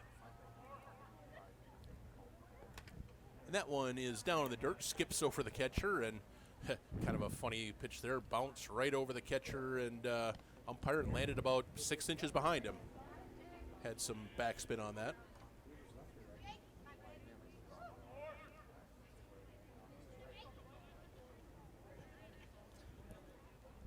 Two and two to Greeter, just a little soft liner out to shortstop. 2 away. Yeah, Greeter with the injury on the throwing hand as well, so made he said it he a feels little tougher for him to even get back in the lineup. He does say he feels pretty good throwing it. It's not a problem. The thing he's most worried about is trying to get in a comfortable position to hit. So we'll see how that plays out. If he does take some reps in the field, we'll see how that plays out here in the late innings.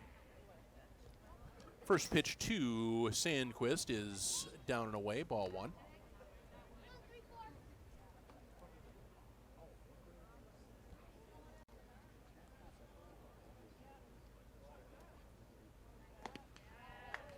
And that one's in there for a strike. 1-1 count here to Sandquist.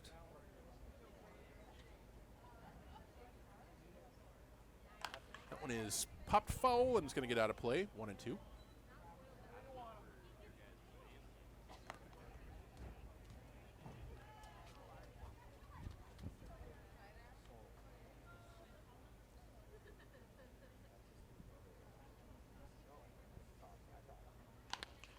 And roller on the ground to shortstop. Diving attempt by the shortstop, and it's going to get underneath him for a base hit. So Sandquist managed to squirt through a single for his first hit of the night. Also walked and scored in the first inning. He was 0 for 2 before that little base hit.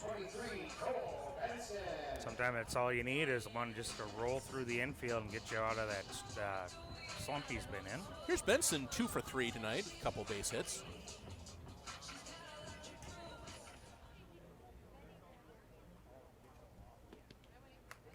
That one catches the corner, strike one to Benson.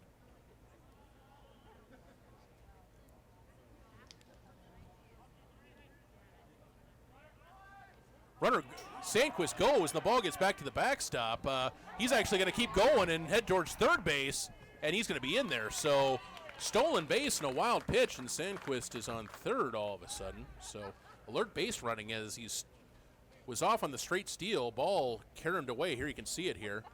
Ball caromed away and also took a wicked hop away from the catcher there. So, and third baseman just told him to eat the ball as Sandy was almost all the way to third. So now Benson's got a runner in scoring position with 2 outs as he reaches out and fights that one down the line. It's going to land fair for a base hit. And Benson rounding first, digging for second, and he is going to be in there with a double, RBI double. Nice shot there by Cole. He's having a good night tonight. And Benson, the Hawks, 3 for 4 with a couple of ribs. Hawks take a 6-1 lead.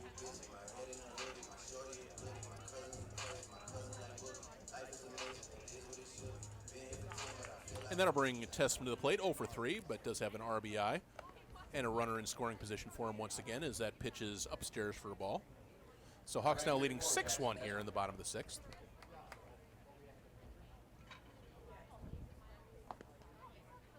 That one's in there for a strike, 1-1.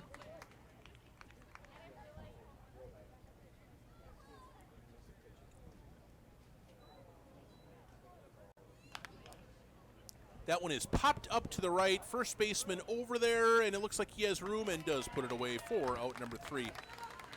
So Tessman is retired, but a couple of 2-out hits by the Hawks push across another run. We are through 6. Hawks leading it 6-1.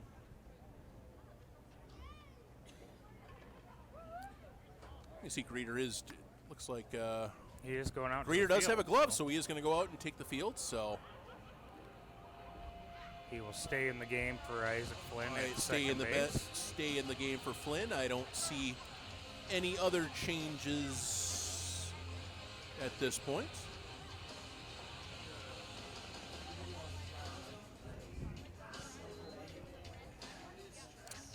Tommy Red out to work his second inning after that nice, quick first inning that he threw. Yeah, struck out 3. There you can see Greets getting warm, getting loose. Hopefully not too much worse for the wearer. Yep, it was a pinky on his right hand, as you said, Derek. Hurt sliding into home. Play, yep. Actually being retired at home in that big Cannon Falls victory a few weeks back. Also was seen here on HCTV. Big win for the Hawks, and that's why they have the tiebreaker over Cannon. Yep. See if the Hawks can bypass that first tournament. Yep. That along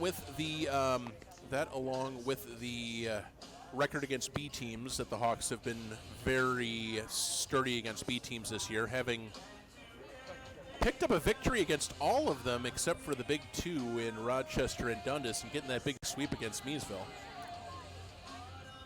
I don't like to bring that up too often, but we can if we can work it in here once in a while. That sweep will. Against Measville was a nice sweep against Measville. Yeah, the Hawks have played B teams really well. It's just Northfield and Rochester have just been. Like I would say, we have been in, for the most part, every single game this year except for 4. Yep. It was Rochester, and Northfield. So everything else has at least been a competition. They've, like, a couple games got away from us in the late innings, like that River Falls game on Wednesday, but that was a game for 8 innings. 7.5, I guess I should say. So Tommy, first pitch is over to shortstop. Tessman has it, throws across, so 1 pitch, 1 out. Brookshaw is retired, sitting at 2 for 4 with a single and a double.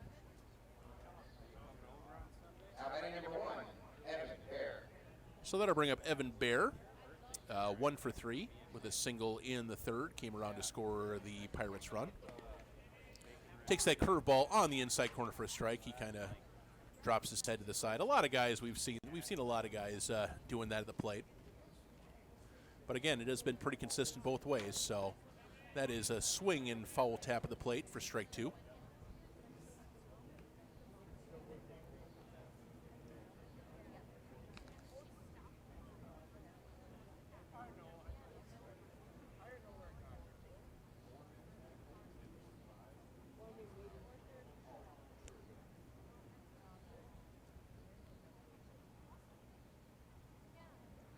So 0-2 to Bear as Tommy has his sign. And down and away. Tried to get him on a fishing exposition. Nothing doing. Well, too far out even for the extended outside corner tonight. And tries the same spot again, and Bear still not biting. 2-2.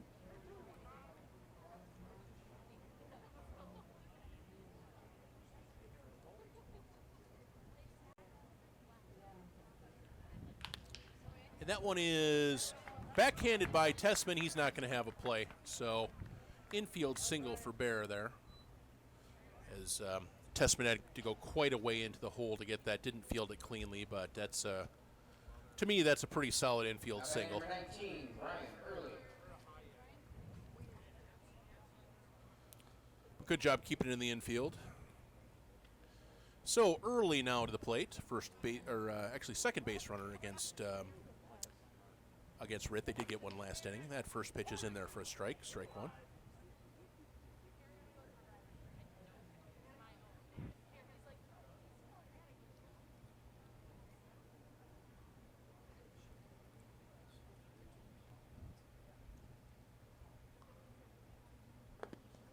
0-1 is down low, 1-1.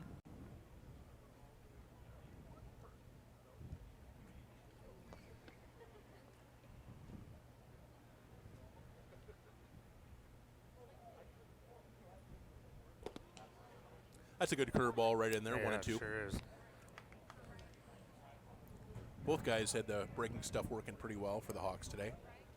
It's a little delayed call by the umpire, and I was kind of thrown off there for a second, but beautiful off-speed pitch.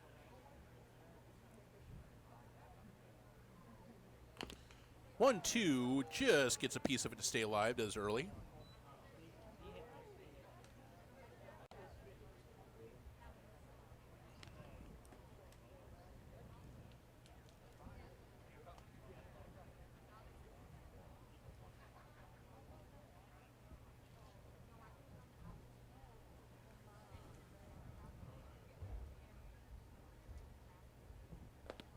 One, two on the outside corner, strike three called. So fourth strikeout for Tommy Ritt. 4 of his 5 outs have been on strikeouts, as a matter of fact. We'll get another look at that here. Breaking ball working that. He knows he's got that outside corner, so he put it right there. So 2 down. First pitch is tapped foul at the plate for a strike, 0-1. Yeah, and he hit the glove perfectly on that pitch. So Sandquist was set up there, and he hit the spot and got the call.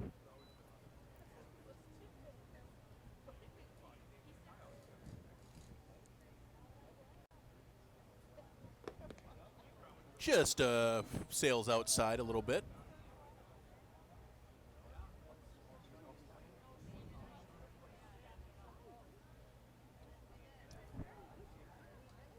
Ritt in the set. And another nice breaking ball right in there for a strike. So I had 1 and 2 now.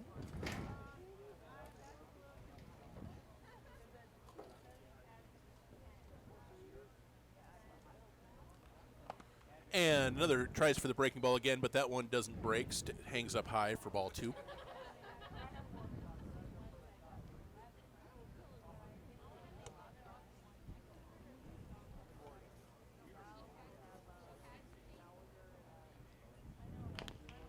Reaches out and taps it off to the left. Teglin's got it, throws over, and he's got him at first base. It's delayed call by the umpire, but he does have him. Nice play by Teglin, charging in there and getting the third out. So we are at stretch time. Let's get another look at this play here. Just a chopper. Teglin charges in, throws across. On deck hitter saying safe, umpire says out, and he's got the only vote that matters. So we're at the stretch. Hawks leading at 6-1.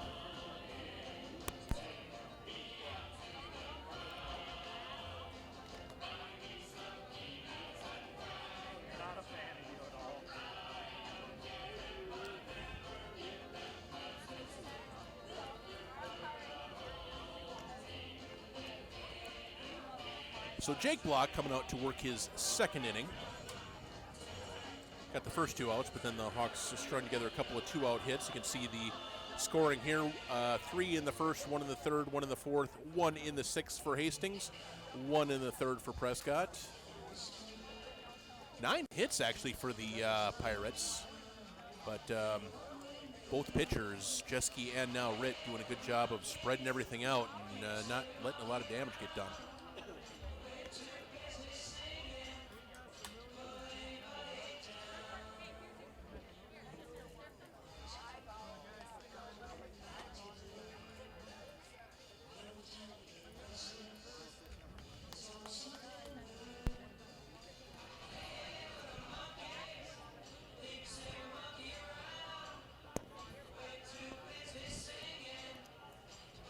So we'll see Wes Hedlund come up here again as he's stepping in. Yeah, Hedlund walked his first time up.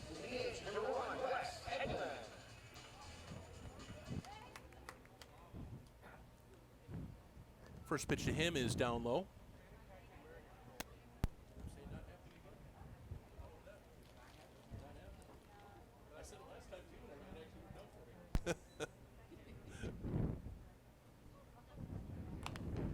And that's fouled off for a strike.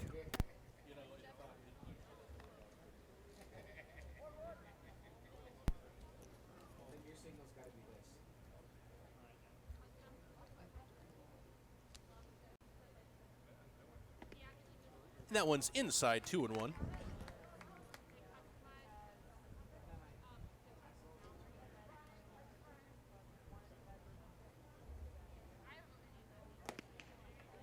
And strike in there, 2-2.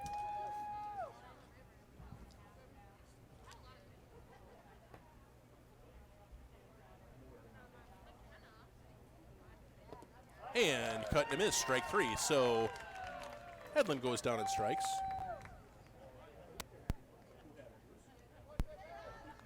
So 1 away, and that'll bring Evan Kryn. Yep, Kryn still in the game.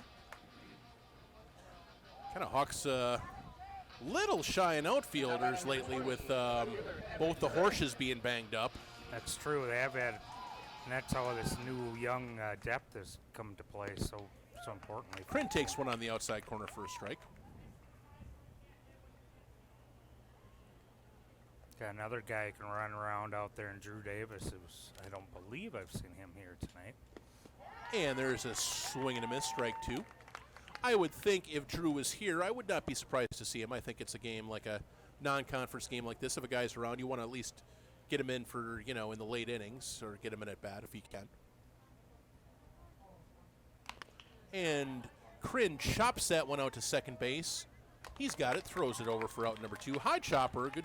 Kryn hustling down the line, but still got him by about a step and a half.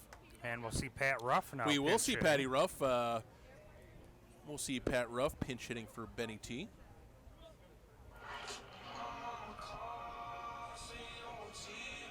We'll see if it's just for him to get in that bat or if he'll play in the field as well.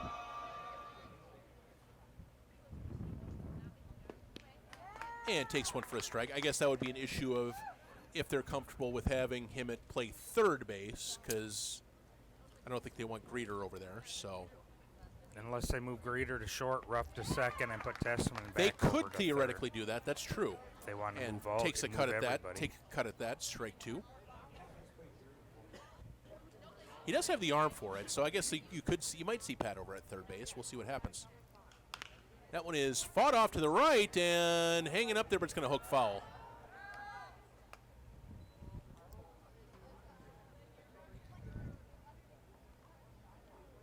Yeah, so down the right field line, but hooks foul by probably 5 feet or so. Pat is down 0-2 in the count here, so he'll have to battle back.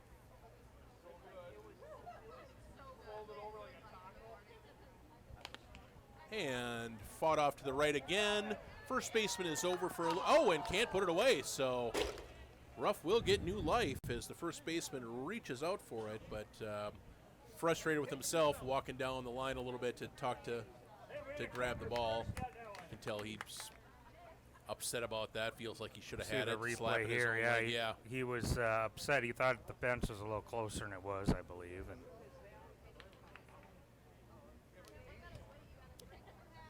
so 0-2 still to Pat here. And that one is up in the air to left center field, and that is going to be trouble. That is actually going to be down for hit and Ruff digging for second base, and he's going to be in there with a well-hit double. I see Pat getting that bat, and nice double to right center field. Patty, of course, can hit the ball pretty well. We saw that home run down in El Rosa last year. Ike Flynn now heading down to coach first base. So good to see guys staying involved there as Biermeyer takes the first pitch up in the zone for a ball. Biermeyer 0 for 4 has reached on an error and stolen a base, but no base hits yet tonight. Like I say, he's been playing pretty well. See if he can do something here and with a chance to drive in a run.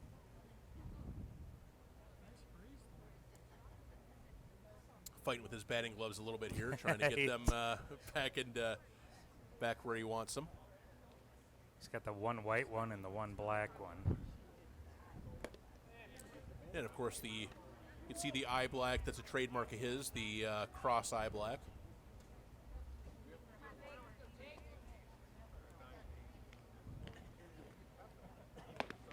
And takes that one inside 3-0. Jake, another one of the younger Hawks players who started coaching here for the summer program, and I think he's coaching the 15U team. And 3-0 is taken all the way and looks that one in for strike one. Got Jake and Drew Davis also out there with the 15s. I think we have 5 Hawks coaching this year. And to big cut and a miss over the top of the breaking ball, full count.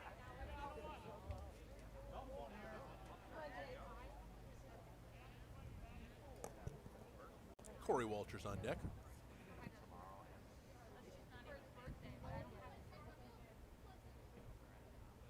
And that caught him right on the shoulder. Pat was heading down to third base in the play as soon as the pitch was delivered there, but as it was hit on his shoulder, dead ball, and he'll have to head back. And here's Corey. Yep, Corey Walters. 1 for 2, had that home run in the third inning, also walked a couple times, has scored twice, and flew out last time against this pitcher in the 6th inning.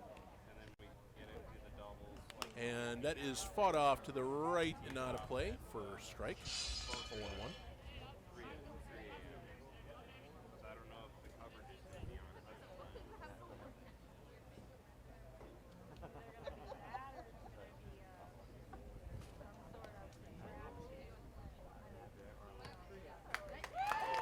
That one catches the corner, 0-2. Corey, well, it is what it is. He kind of knows where the zone is at this point. Yeah, it's been a generous zone on the outside corner tonight, and it's been that way all night. So, and fights that one off in the inside corner and managed to flare it foul down the third base line. And Block's kind of kept everybody off balance a little bit, getting some pop-ups, and outside of Pat's double, there haven't been a lot of too many hard hit balls off him so Benson far. had a pretty well hit double to drive in Sandy last inning. And swing and a miss, strike 3. So Walters goes down on strikes, and there are 3 away. We'll head to the 8th. Score remains 6-1. I think that Corey's kind of a victim of the strike zone there. He was. He's kind of smiling at it a little bit. I mean, felt like he had to swing at one that I don't think he normally would have. We'll see the replay here again. Yeah, down and away, but like you say, on that part of the zone, you kind of have to protect. You really have to protect that outside corner, and blocked a nice job dropping a curveball down there, and I think it just dropped right under Corey's bat. And good for him, right? He knows that where the zone is. He knows where he's getting called strikes, and he attacked it. But the Hawks do lead 6-1 here going into the 8th inning. Both we will see Patty Ruff hits. over at third base. I do see 18 over there, so Patty will stay in at third. I think it's a wise move to have Greeter stay at second.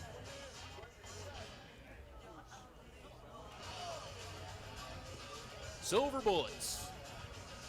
So Tommy will be out for his 3rd inning here. I would think he's probably going to throw all 4 Only here, but we'll see. 20, especially with only, 28? Is it 28 on him, or is that the guest pitches? That's 28 for Tommy, 42 for Block. You would think, unless something funny happens, this is probably Tommy's game. Looking to get 6 more outs to put the icing on this cake. Could change if the Hawks were able to get up a few more runs. I know we have Brendan Kruger and some other guys that are here tonight that you could possibly let close it out if things are real comfortable. Depends on how much work you want to get guys, because you don't have another game until after Saturday, which these 2 guys will obviously not be pitching. There is not another game again until next Friday against Canada, and that is it for the season, for the regular season. And we'll see who's available next Friday, who they plan on playing. Leading off for the Pirates, number 24, Lane Budworth. Lane Budworth leading things off for the Pirates here.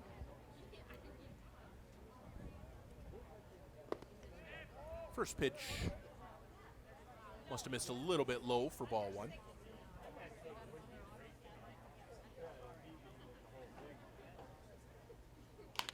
That one is out toward shortstop, in the hole, throw over to first. Oh, what great play. throw over to first, and a great catch by Cole Benson there. Fantastic play by Tessman in the hole to get the first out. Yeah, baby. I'm not surprised by him, Tessman, getting over there, but I'm surprised how he was able to get so much on that ball. Yeah, going all the way against his body, and a nice throw and a nice pick by Benson off the hop there and keeping his foot on the bag. Now batting right fielder number 4, Mikey Harris. So Mikey Harris now up, 1 for 3. That one's on the corner for a strike. Yeah, Tessman, that's a kid who's been playing third base for the Hawks, and he can play like that at shortstop. Wow.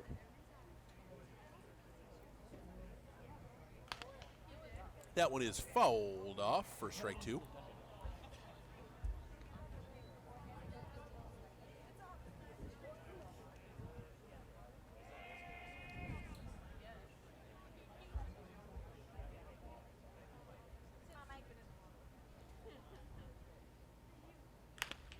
And on the ground, foul ball just wide of third as Patty was over to gather it.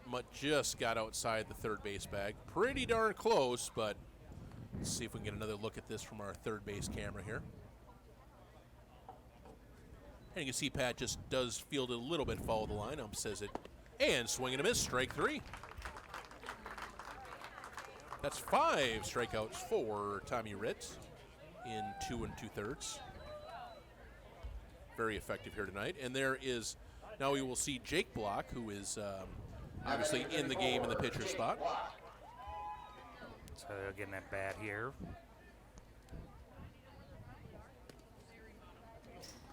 First pitch is down low, and we'll get back to the backstop for ball 1.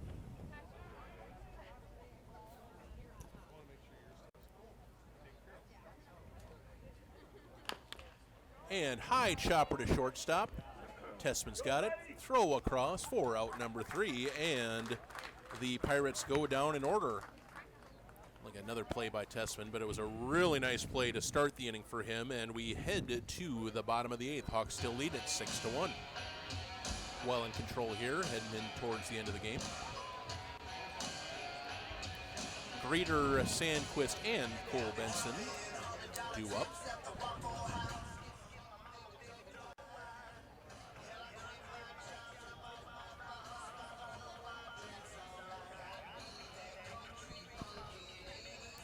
Look at Block here on the, looks like he's getting his cap and hat and getting ready to head out there for his, I believe, third inning of work.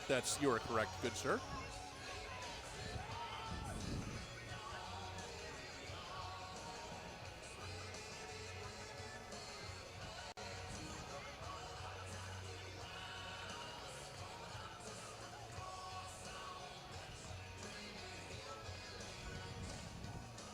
Another beautiful night at the park here, and you guys pan down Yep, over every the field. night at the park. Well, every night at the park is a beautiful night, especially when the Hawks are up 6-1. But this is an especially nice night to be out here.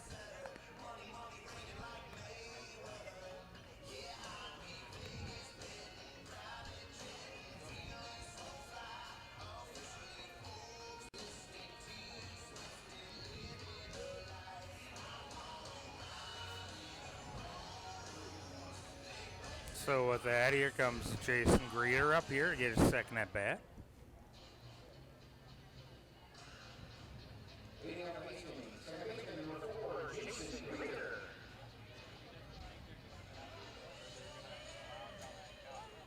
So Greeds will get his second at bat in this game. Takes a strike on the inside corner. Lined out to shortstop his first time up. And down to the dirt, ball 1.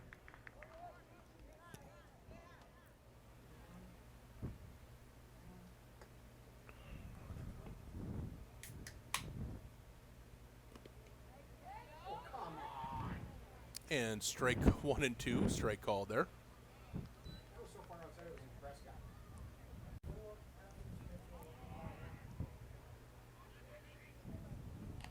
And Greeter fights that off, a little pop fly, and that's going to land in between everybody and just be a funny little base hit there. So Greets gets his first hit here tonight, back from injury.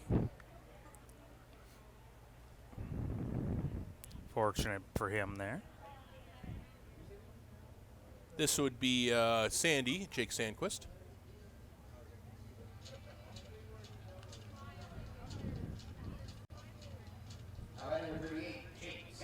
Greeter with that little blue pit with the Talk's 10th of the game. That one is fouled off.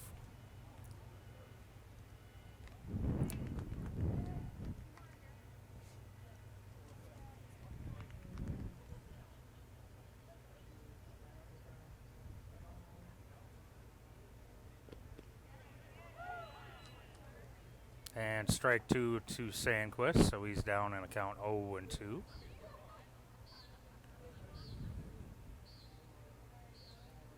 Sandy swing and a miss over the curveball, strike 3. So Sandquist goes down on strikes. So Sandy 1 for 4 tonight, but did also have a walk and came around to score twice. So he has been contributing. Now Cole Benson, who's had a really nice night at the plate, 3 for 4 with a double and 2 RBI. So that one is way outside, ball 1.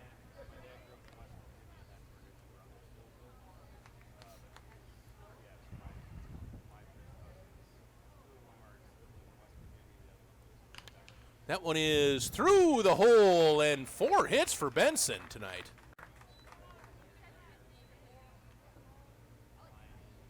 Big hole over there as the third baseman's been playing down the line. And all night. that has, like you've mentioned a couple times, Derek, that has saved them multiple times. Saved a few base hits down there, but this time it kind of blows up on them a little bit. As there's like you said, a huge hole right over there, and Benson just kind of fought it right through for a base hit. Yeah, their third baseman plays just a couple steps off the line almost every play, and Tessman takes the first pitch away for a ball. he's robbed Evan Crin of a couple hits tonight by doing so. And big swing over that top of that breaking ball, 1-1.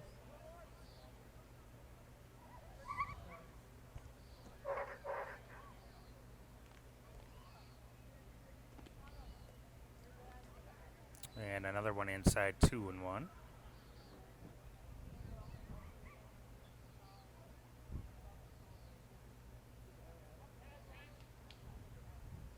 Up high, 3-1.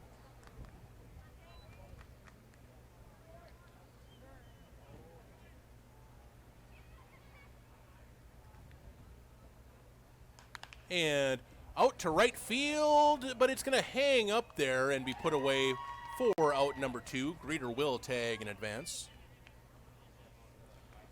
Didn't think that had quite as much on it as it did. I thought that was going to drop in there, but just kind of carried a little bit and got out to right.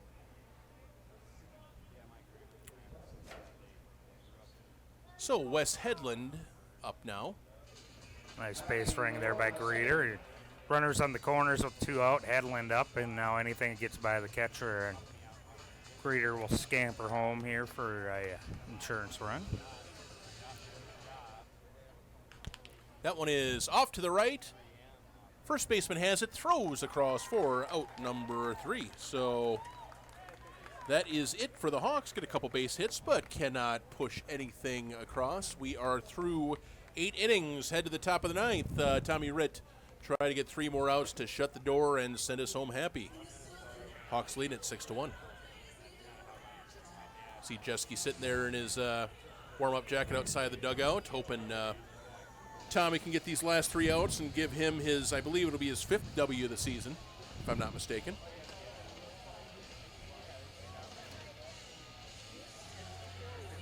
Which I don't know when the last time, if that's correct, I wouldn't. The last time a Hawks pitcher has had 5 wins, we're probably going back a little ways to get to that.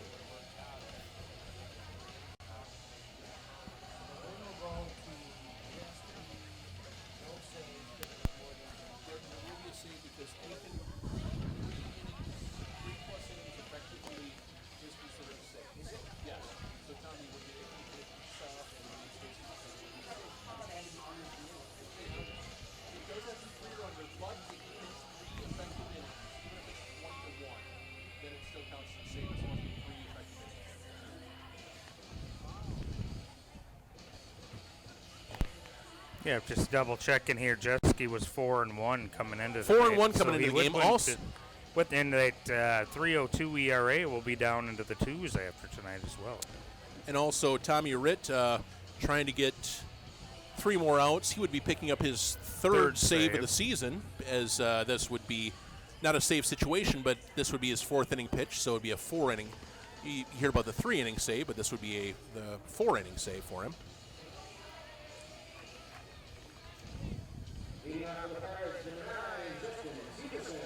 So top of the order will be up for the Pirates to try to get something going for him here. Severson, Barch, and Brookshaw.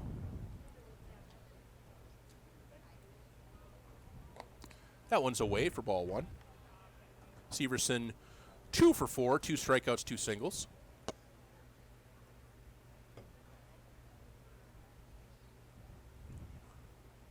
And that one's away again to the lefty, ball 2.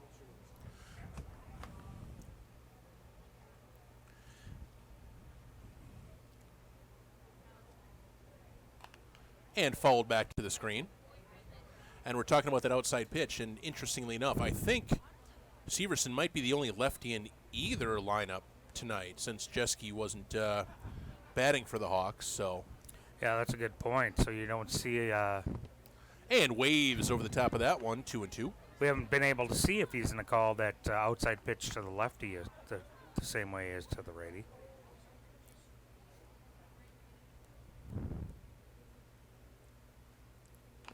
And just gets a piece of that pitch to tap it down the third baseline. Staying alive, 2-2. And we see Kyle, it looks like Kyle, Doug Kyle walking behind home plate there, behind the catcher. Inside, 3-2.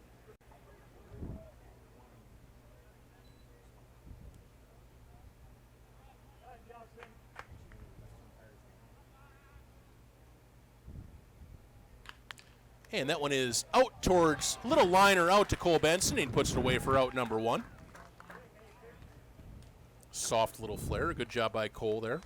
Cole having a really nice night at the plate, now adding to it again in the field as well. Yeah, nice job ranging over by him. We don't call him Twinkle Toes at first base for nothing, Derek. That's true. Yeah, really nice game for Cole tonight. I mean, I know Corey has the Corey does have the home run, but he's got to be in contention for player of the game, does Cole Benson, as that's a strike on the outside corner.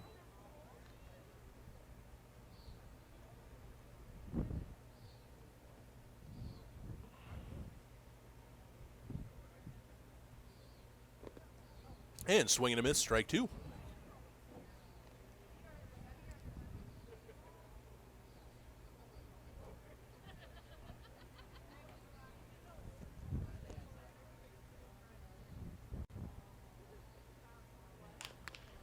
That one is chopped out towards short.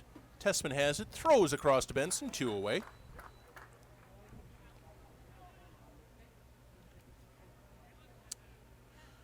So, Pirates down to their last chance.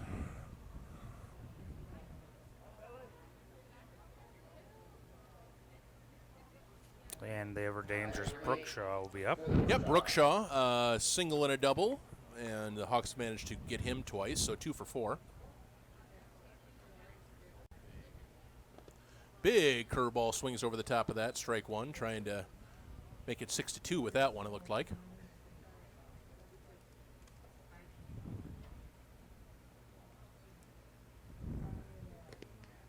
And that's away, 1-1. You said earlier tonight, the Hawks 1 out now away from a 3-1 record against the Wisconsin teams this year. And trying to get themselves back above 500.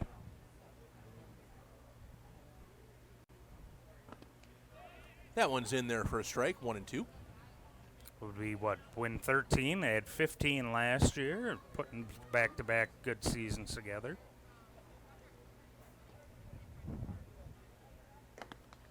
And that one is high and away, 2-2. Going over 500 against one of the toughest schedules a C team can face. It really is. It really is. And that one, better ducks out of the way of, full count. Yeah, 13 and 12 overall, but they're playing B teams for the half of their games. And that one is up in the air to right field. Biermeyer drifts over and puts it away, and that is your ball game. Hawks pick up a nice workmanlike 6-1 win over the Prescott Pirates here. Win goes to Jordan Jeske. Loss goes to Brady Block. Tommy Ritt picks up the save. Of course, a couple of big moments. The big home run to left for Corey Walters. Cole Benson goes 4 for 5, and just kind of contributions up and down the lineup today, Derek. Yep, it was a good, solid effort. You said workmanlike effort. I think that's a good way to put it. 11 hits, 4 of them by Benson, and Jeske and Ritt just kind of shut down the Pirates tonight. Nice victory. As you say again, Hawks now 13-12 on the year. 1 run, 9 hits, 3 errors for the Pirates, 6 runs, 11 hits, 1 error for the Hastings Hawks. Your final tonight, 6-1 from Veterans Park.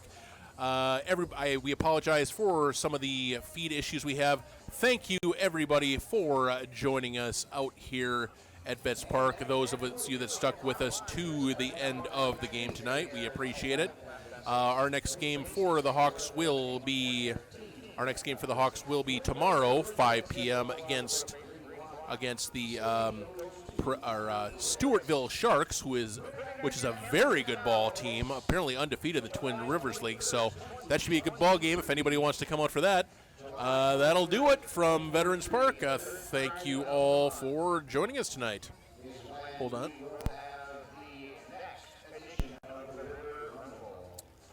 Yep, Rivertown Day is going on in Hastings tonight. Here is our ending credits. Hunter Pinky has been our producer-director tonight. I have been Johnny Stocker. Derek Simon has been with me on the call. Our camera operators will Celine, Ben Brannon, Max Slocum, and Hunter Pinky on the graphics and replay. Thanks once again to Biermeyer Financial Management for sponsoring HCTV and Hastings Hawks baseball. We've had a lot of fun having HCTV out with us this year. It's always a blast. This is our last regular season scheduled game for the Hawks. Perhaps we will get some playoff action coming to you. Watch HCTV's Facebook page for more details on that, and that'll do it here from Hastings. Those of you listening on the internet broadcast, we are going to see if we can get somebody up here for a word in the booth after the game, and that'll be it. Thank you very much. See you later.